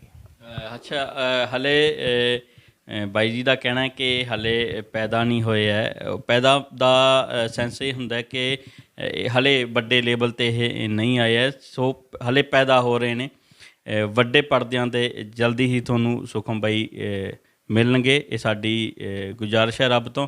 ਤੇ ਅਰਦਾਸ ਕਰਦੇ ਹਾਂ ਕਿ ਇਹੋ ਜਿਹੇ ਜਿਹੜੇ ਇਨਸਾਨ ਹੁੰਦੇ ਆ ਜਿਹੜੇ ਲੋਕਾਂ ਦੇ ਲਈ ਕੁਛ ਨਾ ਕੁਛ ਕਰਨਾ ਚਾਹੁੰਦੇ ਆ, ਉਹਨਾਂ ਨੂੰ ਲੋਕ ਜ਼ਰੂਰ ਪਸੰਦ ਕਰਨ। ਤੋ ਦੋਸਤੋ, ਜਿਹੜੀ ਤੁਹਾਡੇ ਨਾਲ ਮੈਂ ਗੱਲ ਕਰ ਰਿਹਾ ਸੀ, ਇਹ ਨੇ ਬਾਈ ਰਵੀ ਗਿੱਲ, ਜਿਨ੍ਹਾਂ ਦਾ ਨਕਾਬ ਸੌਂਗ ਆਇਆ, ਜ਼ਿੰਦਗੀ ਦਾ ਜਿਹੜਾ ਪਹਿਲਾ ਗਾਣਾ ਟਰੈਕ ਇਹਨਾਂ ਨੇ ਰਿਕਾਰਡ ਕੀਤਾ। ਰਵੀ ਗਿੱਲ ਸਾਹਿਬ, ਬਹੁਤ ਬਹੁਤ ਸਵਾਗਤ ਸਾਡਾ ਟੀਵੀ ਯੂਐਸਏ। ਸਤਿ ਸ਼੍ਰੀ ਅਕਾਲ ਬਾਈ ਜੀ, ਔਰ ਸਾਡਾ ਟੀਵੀ ਯੂਐਸਏ ਚੈਨਲ ਦੇਖ ਰਹੀ ਹਰ ਇੱਕ ਸ਼ਖਸੀਅਤ ਦਾ ਬਹੁਤ ਬਹੁਤ ਧੰਨਵਾਦ ਤੇ ਦਿਲੀ ਸਤਿਕਾਰ ਜੀ, ਬਹੁਤ ਮਿਹਰਬਾਨੀ ਜੀ। ਬਾਈ ਗਿੱਲ, ਤੁਸੀਂ ਪਹਿਲਾ ਟਰੈਕ ਜ਼ਿੰਦਗੀ ਦਾ ਕੀਤਾ, ਕਿਹੋ ਜਿਹਾ ਅਨੁਭਵ ਸੀਗਾ ਜਦੋਂ ਪਹਿਲਾ ਟਰੈਕ ਅਸੀਂ ਰਿਕਾਰਡ ਕਰਦੇ ਹਾਂ? ਤਾਂ ਬਹੁਤ ਖੁਸ਼ੀ ਵਾਲੀ ਗੱਲ ਵੀ ਹੁੰਦੀ ਹੈ, ਅਨੁਭਵ ਕਿਹੋ ਜਿਹਾ ਸੀ? ਹਾਂਜੀ, ਬਹੁਤ ਅੱਛਾ ਅਨੁਭਵ ਰਿਹਾ। ਮਤਲਬ ਜਿੰਨਾ ਮੈਂ ਸੋਚਿਆ ਸੀ, ਮੇਰੀ ਸੋਚ ਨਾਲੋਂ ਚੌਗੁਣਾ ਪਿਆਰ ਮਿਲਿਆ, ਔਰ ਖੁਸ਼ੀ ਹੁੰਦੀ ਹੈ ਕਿਉਂਕਿ ਜ਼ਿੰਦਗੀ ਦਾ ਜਦੋਂ ਸੁਪਨਾ ਪੂਰਾ ਹੁੰਦਾ, ਬਚਪਨ ਤੋਂ ਲੈ ਕੇ ਆਪਾਂ ਇੱਕੋ ਕੰਮ ਕੀਤਾ ਹੋਵੇ, ਅਤੇ ਫਿਰ ਜਦੋਂ ਉਹ ਸੁਪਨਾ ਪੂਰਾ ਹੁੰਦਾ ਤਾਂ ਫਿਰ ਖੁਸ਼ੀ ਹੋਣਾ ਜ਼ਾਹਿਰ ਜੀ ਗੱਲ ਹੈ। ਬਿਲਕੁਲ ਜੀ। ਅੱਛਾ ਬਾਈ ਜੀ, ਕਦੋਂ ਤੋਂ ਜਿਹੜਾ ਗਾਉਣ ਦਾ ਜਿਹੜਾ ਚਸਕਾ ਹੈ ਜਾਂ ਗਾਉਣ ਦਾ ਸ਼ੌਂਕ ਹੈ, ਉਹ ਕਦੋਂ ਤੋਂ ਪਿਆ? ਹਾਂਜੀ, ਇਹ ਕਹਿ ਸਕਦੇ ਹਾਂ ਮੈਂ ਬਚਪਨ ਤੋਂ ਜਦੋਂ ਦਾ ਆਪਣੇ ਆਪ ਨੂੰ ਖੁਦ ਨੂੰ ਦੇਖਿਆ, ਅਤੇ ਮੈਂ ਗਾਉਂਦਾ ਹੀ ਦੇਖਿਆ ਖੁਦ ਨੂੰ। ਮੈਂ ਮਤਲਬ ਪੱਕੇ ਤੌਰ 'ਤੇ ਨਹੀਂ ਕਹਿ ਸਕਦੇ ਕਿ ਕਦੋਂ ਸਟਾਰਟ ਕੀਤਾ, ਮੈਂ ਜਦੋਂ ਸੁਰਤ ਸੰਭਾਲੀ ਆ ਉਦੋਂ ਦਾ ਮੈਂ ਖੁਦ ਨੂੰ ਗਾਉਂਦਾ ਹੀ ਦੇਖਿਆ। ਸੋ ਜਿਹੜੀ ਮੇਰੀ ਸਟਾਰਟਿੰਗ ਹੈ ਸਕੂਲਿੰਗ ਤੋਂ ਆਪਾਂ ਕਹਿ ਸਕਦੇ ਹਾਂ, 5ਵੀਂ ਕਲਾਸ ਤੋਂ ਮੈਂ ਸਿੱਖਣ ਲੱਗ ਗਿਆ ਸੀ ਮਿਊਜ਼ਿਕ ਜੀ। ਜੀ ਅੱਛਾ, ਤੁਸੀਂ ਮਤਲਬ ਪਹਿਲਾਂ ਤੋਂ ਸ਼ੁਰੂ ਤੋਂ ਸਿੱਖਦੇ ਆਏ ਹੋ? ਹਾਂਜੀ ਬਿਲਕੁਲ ਜੀ, 5ਵੀਂ ਕਲਾਸ ਤੋਂ ਮੈਂ ਹਾਰਮੋਨੀਅਮ ਲੈ ਲਿਆ ਸੀ, ਉਸ ਤੋਂ ਬਾਅਦ ਰੈਗੂਲਰ ਚੱਲਦਾ ਰਿਹਾ ਸਾਰਾ ਕੁਛ ਜੀ। ਅੱਛਾ, ਕਿਹੜੇ ਗਾਇਕ ਨੂੰ, ਕਿਉਂਕਿ ਜਦੋਂ ਅਸੀਂ ਛੋਟੇ ਹੁੰਦੇ ਸੀ ਤਾਂ ਸਾਡੇ ਹਰੇਕ ਦਾ ਇਹ ਹੁੰਦਾ ਸੀ ਕਿ ਆਹ ਗਾਇਕ ਮੈਨੂੰ ਬਹੁਤ ਪਸੰਦ ਹੈ ਜਾਂ ਮੈਂ ਇਹਦਾ ਫੈਨ ਹੈ, ਕਿਹੜੇ ਗਾਇਕ ਨੂੰ ਜ਼ਿਆਦਾ ਸੁਣਦੇ ਸੀ? ਹਾਂਜੀ, ਉਦੋਂ ਇੰਨੀ ਸਮਝ ਇੰਨੀ ਜ਼ਿਆਦਾ ਨਹੀਂ ਸੀ ਕਿ ਸਮਝ ਆ ਸਕੇ ਕਿ ਕਿਹੜੇ ਸਿੰਗਰ ਨੂੰ ਸੁਣਨਾ ਚਾਹੀਦਾ, ਪਰ ਜਦੋਂ ਦੀ ਸਮਝ ਆਈ ਹੈ ਉਦੋਂ ਦਾ ਮੈਂ ਸੁਣਦਾ ਜਨਾਬ ਸਤਿੰਦਰ ਸਰਤਾਜ ਹੋਰਿਆਂ ਨੂੰ। ਸੋ ਹੁਣ ਪਤਾ ਲੱਗਦਾ ਕਿ ਕਿਹੜੇ ਸਿੰਗਰਾਂ ਨੂੰ ਆਪਾਂ ਨੂੰ ਸੁਣਨਾ ਚਾਹੀਦਾ। ਮਤਲਬ ਚੋਇਸ ਸਾਰਿਆਂ ਦੀ ਵੱਖੋ ਵੱਖਰੀ ਹੁੰਦੀ ਹੈ, ਪਰ ਆਪਾਂ ਆਪਦੀ ਸਮਝ ਮੁਤਾਬਿਕ ਸਿੰਗਰ ਚੂਜ਼ ਕਰਦੇ ਹਾਂ ਮੇਰੇ ਖਿਆਲ 'ਚ। ਸੋ ਮੈਂ ਸਤਿੰਦਰ ਸਰਤਾਜ ਹੋਰਿਆਂ ਨੂੰ ਜ਼ਿਆਦਾ ਸੂਫੀ ਗਾਉਣਾ ਜ਼ਿਆਦਾ ਪਸੰਦ ਕਰਦੇ ਹੋ? ਹਾਂਜੀ, ਪਰ ਇੱਕ ਆਪਾਂ ਟੈਗ ਨਹੀਂ ਕਹਿ ਸਕਦੇ ਹੈ ਨਾ ਸੂਫੀ, ਕਿਉਂਕਿ ਸਿੰਗਿੰਗ ਆ ਜਿਹੜੀ ਅੱਜ ਕੱਲ੍ਹ ਦੇ ਜ਼ਮਾਨੇ ਨੂੰ ਦੇਖ ਕੇ ਜੇ ਆਪਾਂ ਦੇਖੀਏ ਤਾਂ ਅੱਜ ਕੱਲ੍ਹ ਇੱਕ ਦੁਕਾਨ ਵਾਂਗੂ ਬਣ ਗਿਆ ਹੈ ਨਾ, ਆਪਾਂ ਨੂੰ ਸਾਰਾ ਕੁਛ ਗਾਉਣਾ ਹੀ ਪੈਂਦਾ। ਸੋ ਜਿੱਦਾਂ ਦਾ ਵੀ ਫਲੇਵਰ ਚੱਲ ਰਿਹਾ ਹੁੰਦਾ ਉਹ ਆਪਾਂ ਨੂੰ ਸਾਰਾ ਗਾਉਣਾ ਹੀ ਪੈਂਦਾ। ਸੋ ਇਸ ਕਰਕੇ ਆਪਾਂ ਪਾਰਟੀਕੂਲਰਲੀ ਇੱਕ ਜਿਹੜਾ ਆਪਾਂ ਜ਼ੋਨਰ ਨਹੀਂ ਕਹਿ ਸਕਦੇ, ਸਾਰਾ ਕੁਛ ਹੀ ਗਾ ਲਈਦਾ ਜੀ। ਅੱਛਾ ਬਾਈ ਜੀ, ਅੱਜ ਕੱਲ੍ਹ ਗਾਣਿਆਂ ਦੇ ਵਿੱਚ ਬਹੁਤ ਲੱਚਰਤਾ ਜਿਹੜੀ ਆ ਗਈ ਹੈ, ਕੀ ਸਮਝਦੇ ਹੋ? ਉਹ ਲੋਕਾਂ ਦੀ ਡਿਮਾਂਡ ਹੈ? ਕਿਉਂਕਿ ਹਮੇਸ਼ਾ ਗਾਇਕ ਇਸ ਗੱਲ ਨੂੰ ਰੱਖਦੇ ਹੈ ਕਿ ਜੋ ਲੋਕ ਡਿਮਾਂਡ ਕਰਦੇ ਆ ਅਸੀਂ ਉਹੀ ਪੇਸ਼ ਕਰਦੇ ਹਾਂ। ਲੋਕਾਂ ਦੀ ਡਿਮਾਂਡ ਹੈ ਜਾਂ ਗਾਇਕ ਨੇ ਜਾਂ ਇੰਡਸਟਰੀ ਦੇ ਜਿਹੜੇ ਬੰਦੇ ਉਹਨਾਂ ਦੇ ਆਪ ਦੀ ਦਿਮਾਗ ਦੀ ਉਪਜ ਹੈ ਇਹ? ਨਹੀਂ ਕਹਿ ਸਕਦੇ ਹਾਂ, ਕਿਉਂਕਿ ਜੀ ਦੇਖੋ ਹਰ ਚੀਜ਼ ਦੇ ਆਪਣੇ ਆਪਣੇ ਸਰੋਤੇ ਹੁੰਦੇ ਆ ਹੈ ਨਾ, ਚੰਗੀਆਂ ਚੀਜ਼ਾਂ ਵਾਲੇ ਵੀ, ਪਰ ਸਾਰੇ ਚੰਗੀਆਂ ਚੀਜ਼ਾਂ ਸੁਣਨ ਵਾਲੇ ਵੀ ਨਹੀਂ ਹੈਗੇ, ਅਤੇ ਸਾਰੇ ਮਾੜੀਆਂ ਚੀਜ਼ਾਂ ਵੀ, ਕਿਉਂਕਿ ਇਹ ਡਿਪੈਂਡ ਕਰਦਾ ਸਿਚੁਏਸ਼ਨ ਕਿੱਦਾਂ ਦੀ ਹੁੰਦੀ ਹੈ ਨਾ। ਆਪਾਂ ਜਿੱਦਾਂ ਦੇ ਮਾਹੌਲ ਦੇ ਵਿੱਚ ਉਸ ਮਾਹੌਲ ਦੇ ਅਕੋਰਡਿੰਗਲੀ ਉੱਦਾਂ ਦੇ ਗਾਣੇ ਚੰਗੇ ਲੱਗਦੇ। ਜਿੱਦਾਂ ਆਪਾਂ ਵਿਆਹ 'ਚ ਆਪਾਂ ਨੂੰ ਬੀਟ ਸੌਂਗ ਹੀ ਵਧੀਆ ਲੱਗਣਗੇ, ਉੱਥੇ ਆਪਾਂ ਕੋਈ ਵੀ ਸੈਡ ਸੌਂਗ ਲਾ ਕੇ ਨਹੀਂ ਨੱਚ ਸਕਦੇ, ਜਾਂ ਹੈ ਨਾ ਕੋਈ ਵੀ ਸੂਫੀਆਨਾ ਗਾਣਾ ਨਹੀਂ ਲਾ ਕੇ ਨੱਚ। ਸੋ ਇੱਕ ਜੋਨਰ ਹੈ, ਮਾੜਾ ਕੁਝ ਵੀ ਨਹੀਂ ਹੁੰਦਾ ਮੇਰੇ ਅਕੋਰਡਿੰਗਲੀ ਤਾਂ ਕਹਿ ਸਕਦੇ ਹਾਂ ਜੀ। ਬਾਈ ਜੀ, ਜਿਵੇਂ ਤੁਸੀਂ ਬਹੁਤ ਵੱਡੀ ਗੱਲ ਕੀਤੀ ਕਿ ਅਸੀਂ ਜੇ ਵਿਆਹ 'ਤੇ ਆਏ ਤਾਂ ਅਸੀਂ ਨੱਚਣ ਟੱਪਣ ਵਾਲੇ ਗਾਣੇ ਪਸੰਦ ਕਰਾਂਗੇ, ਪਰ ਜਿਹੜੇ ਪਹਿਲਾਂ ਦੋਸਤੋ ਗਾਣੇ ਆਉਂਦੇ ਹੁੰਦੇ ਸੀਗੇ ਉਹਨਾਂ ਦਾ ਇੱਕ ਸਿਸਟਮ ਹੁੰਦਾ ਸੀ ਕਿ ਉਹ ਨੱਚਣ ਟੱਪਣ ਵਾਲੇ ਹੀ ਵਿਆਹ 'ਤੇ ਚੱਲਦੇ ਸੀ। ਬਾਈ ਜੀ, ਅੱਜ ਕੱਲ੍ਹ ਤਾਂ ਮਤਲਬ ਮਾਹੌਲ ਹੈ ਜਾਂ ਬੰਦਾ ਸੂਫੀ 'ਤੇ ਵੀ ਨੱਚੀ ਜਾਂਦਾ ਹੁੰਦਾ ਹੈ, ਕੀ ਸਮਝੋਗੇ? ਨਹੀਂ ਸਹੀ ਗੱਲ ਹੈ ਜੀ, ਉਹ ਫਿਰ ਗਾਣੇ ਦਾ ਜਿਹੜਾ ਫਲੇਵਰ ਆ, ਟੇਸਟ ਉੱਦਾਂ ਦਾ ਹੁੰਦਾ ਹੈ, ਤਾਂ ਕਰਕੇ ਫਿਰ ਹੁਣ ਜਿੱਦਾਂ ਤੁਸੀਂ ਦੇਖੋ ਸਰਤਾਜ ਸਾਹਿਬ ਹੋਰਿਆਂ ਦੇ ਗਾਣੇ ਆ, ਹਜ਼ਾਰੇ ਵਾਲਾ ਮੁੰਡਾ, ਉਹਦਾ ਕਿਤੇ ਨਾ ਕਿਤੇ ਜਾ ਕੇ ਜਿਹੜਾ ਟੱਚ ਆ ਉਹ ਸੂਫੀਆਨਾ, ਪਰ ਫਿਰ ਵੀ ਉਹ ਸਾਰਾ ਮਤਲਬ ਬੀਟ ਸੌਂਗ ਬਣਦਾ, ਉਸ 'ਤੇ ਆਪਾਂ ਨੱਚ ਸਕਦੇ ਹਾਂ। ਬਿਲਕੁਲ ਜੀ। ਅੱਛਾ ਬਾਈ ਜੀ, ਮੈਂ ਸਰਤਾਜ ਸਾਹਿਬ ਨੂੰ ਬਹੁਤ ਟਾਈਮ ਪਹਿਲਾਂ ਮੈਨੂੰ ਮੌਕਾ ਮਿਲਿਆ ਸੀਗਾ ਮਿਲਣ ਦਾ, ਦੇਖਣ ਦਾ। ਜਦੋਂ ਉਹਨਾਂ ਦਾ ਪਹਿਲੀ ਐਲਬਮ ਆਈ ਸੀ ਤਾਂ ਅਸੀਂ ਦੇਖਿਆ ਕਿ ਬਹੁਤ ਵੱਡੇ ਲੈਵਲ ਦਾ ਇਕੱਠ ਸੀ, ਲੋਕ ਨੱਚਣ ਵਾਲੇ ਜ਼ਿਆਦਾ ਸੀ, ਬੈਠਣ ਵਾਲੇ ਘੱਟ ਸੀ। ਹਾਲਾਂਕਿ ਲੋਕ ਜਦੋਂ ਸੂਫੀ ਗਾਇਕ ਗਾਉਂਦਾ ਹੈ ਬਹਿ ਕੇ, ਅਤੇ ਨੱਚਣ ਟੱਪਣ ਦਾ ਨਹੀਂ, ਉਹ ਸੁਣਨ ਦਾ ਜ਼ਿਆਦਾ ਸਵਾਦ ਆਉਂਦਾ, ਪਰ ਨੱਚਣ ਵਾਲੇ ਲੋਕ ਜ਼ਿਆਦਾ ਸੀ। ਉਹ ਚੀਜ਼ ਅੱਜ ਕੱਲ੍ਹ ਜ਼ਿਆਦਾ ਹੋ ਗਈ ਹੈ। ਕੀ ਦੇਖਦੇ ਹੋ ਇਹ ਸਾਰੇ ਕੁਛ ਨੂੰ ਕਿ ਅੱਜ ਕੱਲ੍ਹ ਲੋਕਾਂ ਨੂੰ ਪਤਾ ਹੀ ਨਹੀਂ ਕਿ ਗੀਤ ਸੁਣਨਾ ਹੈ ਕਿ ਨੱਚਣਾ ਹੈ? ਮੇਰੇ ਖਿਆਲ 'ਚ ਇੱਕ ਜਿਹੜੀ ਕਲਾਕਾਰ ਦੀ ਇਹ ਜ਼ਿੰਮੇਵਾਰੀ ਹੁੰਦੀ ਹੈ, ਕਿਉਂਕਿ ਇਹ ਜਿਹੜਾ ਆਪਾਂ ਕਹਿ ਸਕਦੇ ਹਾਂ ਜ਼ੋਨਰ ਹੈ ਕਲਾਕਾਰੀ, ਇਹ ਸਭ ਤੋਂ ਪਹਿਲਾਂ ਐਂਟਰਟੇਨਮੈਂਟ ਦਾ ਜ਼ੋਨਰ ਹੈ। ਆਪਾਂ ਪਹਿਲਾਂ ਐਂਟਰਟੇਨਮੈਂਟ ਦੇ ਨਜ਼ਰੀਏ ਨਾਲ ਦੇਖਦੇ ਹਾਂ। ਜੇ ਆਪਣੀ ਕਲਾ ਦੇ ਵਿੱਚ ਐਂਟਰਟੇਨਮੈਂਟ ਨਜ਼ਰ ਨਹੀਂ ਆਉਂਦਾ ਤਾਂ ਫਿਰ ਆਪਾਂ ਨੂੰ ਸ਼ਾਇਦ ਉਹਨੇ ਲੋਕ ਨਹੀਂ ਪਸੰਦ ਕਰਨਗੇ। ਸੋ ਇਹ ਜ਼ਰੂਰੀ ਹੈ, ਆਪਣੇ ਕੋਲ ਸਾਰੇ ਫਲੇਵਰ ਹੋਣੇ ਚਾਹੀਦੇ ਆ। ਹੁਣ ਸਰਤਾਜ ਸਾਹਿਬ ਹੋਰਿਆਂ ਦਾ ਦੇਖੋ ਯਾਮਾ ਗਾਣਾ ਆਇਆ ਹੈ ਨਾ, ਉਹ ਫਿਰ ਉਹਨਾਂ ਨੇ ਉੱਦਾਂ ਦੀ ਆਡੀਅנס ਦੇ ਲਈ ਰੱਖਿਆ, ਆਡੀਅנס ਅਲੱਗ ਹੈ ਕਹਿ ਸਕਦੇ ਹਾਂ ਭਾਅ ਜੀ।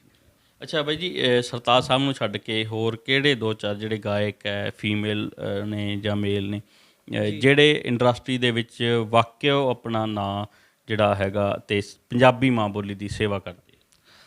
ਹਾਂਜੀ, ਕਾਫੀ ਸਿੰਗਰ ਨੇ, ਕਿਉਂਕਿ ਇੱਕ ਨਾਮ ਆਪਾਂ ਕੋਈ ਲੈ ਨਹੀਂ ਸਕਦੇ ਹੈ ਨਾ। ਬਾਕੀ ਇਹ ਆਪਣੇ ਆਪਣੇ ਜ਼ਹਿਨ ਦੀ ਗੱਲ ਹੁੰਦੀ ਹੈ ਨਾ। ਸੋ ਮੈਨੂੰ ਲੱਗਦਾ ਕਿ ਜਿੱਦਾਂ ਕਿ ਮੈਂ ਸਰਤਾਜ ਸਾਹਿਬ ਹੋਰਾਂ ਨੂੰ ਸੁਣਦਾ ਹੈ ਨਾ, ਸੋ ਉੱਦਾਂ ਦੇ ਹੋਰ ਵੀ ਕਾਫੀ ਸਿੰਗਰ ਹੈਗੇ, ਪਰ ਆਪਾਂ ਪਰਟੀਕੂਲਰਲੀ ਇੱਕ ਦਾ ਕਿਸੇ ਦਾ ਨਾਂ ਨਹੀਂ ਲੈ ਸਕਦੇ। ਸੋ ਜਿਹੜੇ ਵੀ ਵਧੀਆ ਗਾਣੇ ਗਾਉਂਦੇ ਉਹਨਾਂ ਨੂੰ ਸਲਾਮ ਹੈ ਜੀ। ਸੋ ਪੰਜਾਬੀਅਤ ਦੀ ਸੇਵਾ ਕਰਨੀ ਚਾਹੀਦੀ ਹੈ।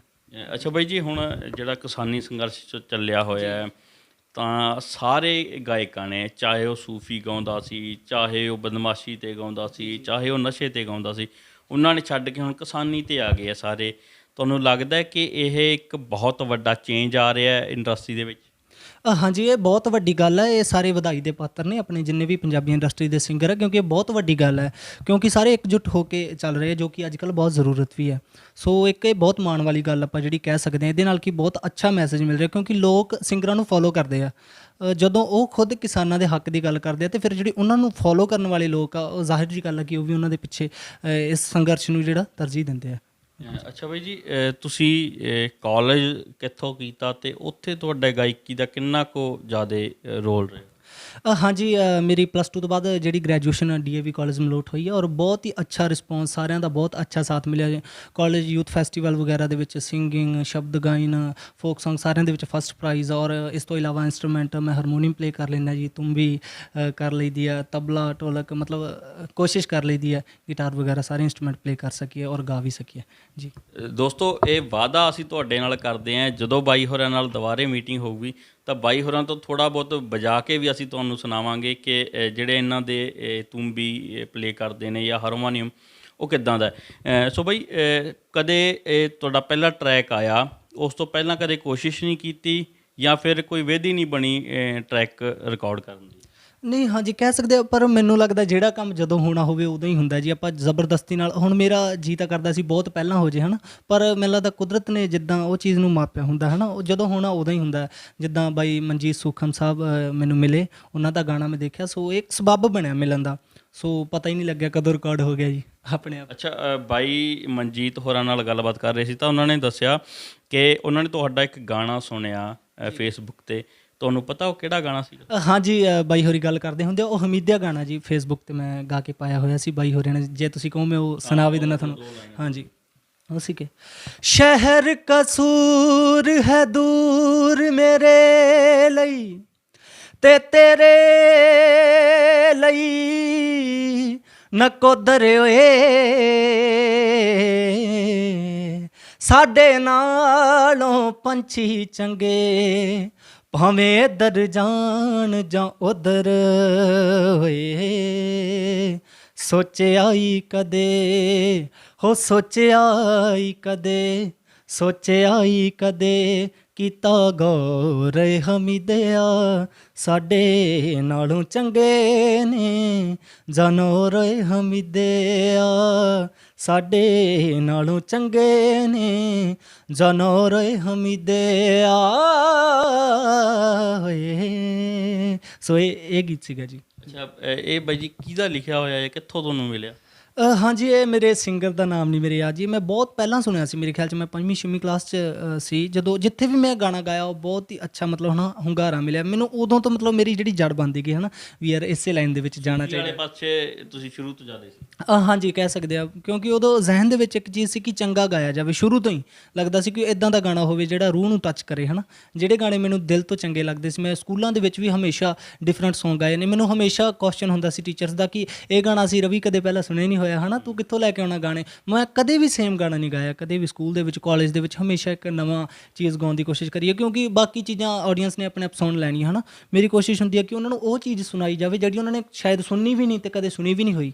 ਇਹ ਮੇਰੀ ਕੋਸ਼ਿਸ਼ ਹੁੰਦੀ ਹੈ ਜੀ। ਅੱਛਾ ਬਾਈ ਜੀ, ਨਕਾਬ ਟਰੈਕ ਤੁਹਾਡੇ ਜ਼ਿੰਦਗੀ ਦਾ, ਉਹਦੇ ਵਿੱਚ ਕੀ ਕੁਛ ਅੱਡ ਸੀਗਾ ਹੋਰ ਗਾਣਿਆਂ ਦੇ ਨਾਲੋਂ ਜਾਂ ਹੋਰਾਂ ਚੀਜ਼ਾਂ ਦੇ ਨਾਲੋਂ? ਹਾਂਜੀ ਕਹਿ ਸਕਦੇ ਹਾਂ ਕਾਫੀ ਗੱਲਾਂ, ਕਿਉਂਕਿ ਉਹਦੇ ਵਿੱਚ ਜਿਹੜੇ ਸ਼ਬਦ ਆ ਮੇਰੇ ਖਿਆਲ 'ਚ ਜਦੋਂ ਤੁਸੀਂ ਉਹ ਗੀਤ ਨੂੰ ਸੁਣੋਗੇ ਤੁਹਾਨੂੰ ਇਹ ਚੀਜ਼ ਮਹਿਸੂਸ ਨਹੀਂ ਹੋਊਗੀ ਕਿ ਤੁਹਾਨੂੰ ਉਹ ਗਾਣਾ ਕਿਤੇ ਅਲੱਗ ਬੈਠ ਕੇ ਸੁਣਨਾ ਪਵੇ, ਹੈ ਨਾ। ਮੇਰੇ ਖਿਆਲ 'ਚ ਉਹ ਇੱਦਾਂ ਦੇ ਗਾਣੇ ਆ ਜਿਹੜੇ ਸਾਡੀ ਕੋਸ਼ਿਸ਼ ਇਹੀ ਹੋਊਗੀ ਕਿ ਵਧੀਆ ਵਧੀਆ ਗਾਣੇ ਲੈ ਕੇ ਆਏ, ਹੈ ਨਾ। ਉਹ ਗਾਣੇ ਨੂੰ ਤੁਸੀਂ ਬੇਸ਼ੱਕ ਫੈਮਿਲੀ ਦੇ ਵਿੱਚ ਬੈਠ ਕੇ ਸੁਣ ਸਕੋ, ਹੈ ਨਾ, ਕਿਉਂਕਿ ਮਤਲਬ ਇਹ ਗਰੰਟੀ ਹੈ ਕਿ ਤੁਹਾਨੂੰ ਕਦੇ ਵੀ ਉਸ ਵਿੱਚ ਕੋਈ ਇੱਦਾਂ ਦਾ ਸ਼ਬਦ, ਹੈ ਨਾ, ਬਾਈ ਹੋਰਾਂ ਨੇ ਲਿਖਿਆ ਹੀ ਇੰਨਾ ਖੂਬਸੂਰਤ ਆ ਜਨਾਬ ਮਨਜੀਤ ਸੁਖਮ ਹੋਰਾਂ ਨੇ, ਹੈ ਨਾ, ਕਿ ਤੁਹਾਨੂੰ ਉੱਠ ਕੇ ਨਹੀਂ ਜਾਣਾ ਪਊਗਾ ਕਿਸੇ ਨੂੰ ਵੀ, ਹੈ ਨਾ। ਇੱਕ ਇੱਕ ਸ਼ਬਦ ਤੁਸੀਂ ਦੇਖੋਗੇ ਉਹਦੇ ਵਿੱਚ ਨਵੇਂ ਸ਼ਬਦ ਆ, ਜਿਹਦੇ ਕਰਕੇ ਮੈਨੂੰ ਮੈਸੇਜ ਵੀ ਆਏ। ਇੱਕ ਤਸਬੀਹ ਸ਼ਬਦ ਸੀ ਉਹਦੇ ਵਿੱਚ, ਹੈ ਨਾ, ਮਤਲਬ ਨਵੇਂ ਨਵੇਂ ਸ਼ਬਦਾਂ ਨਾਲ ਰਾਬਤਾ ਕਰਵਾਇਆ ਇਸ ਕਰਕੇ। ਮੈਂ ਐਸੇ ਗੱਲੋਂ ਬਾਈ ਮਨਜੀਤ ਸੁਖਮ ਹੋਰਾਂ ਦਾ ਕਹਿ ਰਿਹਾ ਸੀ ਕਿ ਬੜੇ ਜਿੰਦਾ ਦਿਲ ਇਨਸਾਨ ਨੇ, ਬੜੇ ਰੇੜੇ ਹੋਏ ਨੇ, ਕਿਉਂਕਿ ਬਹੁਤ ਟਾਈਮ ਤੋਂ ਲਿਖਦੇ ਨੇ।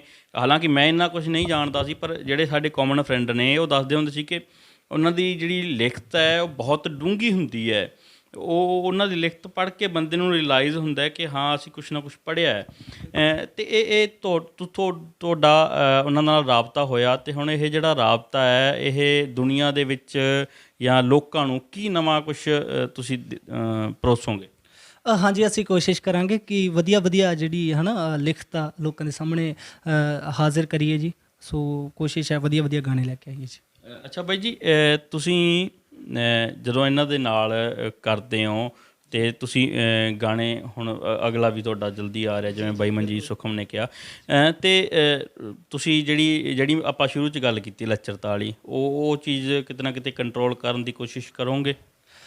ਹਾਂਜੀ ਕਹਿ ਸਕਦੇ ਹਾਂ, ਕਿਉਂਕਿ ਮੈਂ ਪਹਿਲਾਂ ਇਹ ਗੱਲ ਕਹੀ ਕਿ ਸਭ ਦੀ ਲੱਚਰ ਤਾਂ ਕੁਛ ਨਹੀਂ ਹੁੰਦੀ, ਹੈ ਨਾ। ਇਹ ਆਪਣੇ ਆਪਣੇ ਹੁਣ ਆਡੀਅנס ਨੂੰ ਕੋਈ ਧੱਕੇ ਨਾਲ ਥੋੜ੍ਹੀ ਕਹਿੰਦਾ ਤੁਸੀਂ YouTube 'ਤੇ ਆਹ ਗਾਣਾ ਸੁਣੋ। ਇਹ ਆਡੀਅנס ਦੀ ਰਿਸਪੋਂਸੀਬਿਲਿਟੀ ਬਣਦੀ ਹੈ, ਹੈ ਨਾ, ਕਿ ਉਹ ਚੰਗੀਆਂ ਚੀਜ਼ਾਂ ਨੂੰ ਪ੍ਰਮੋਟ ਕਰਨ।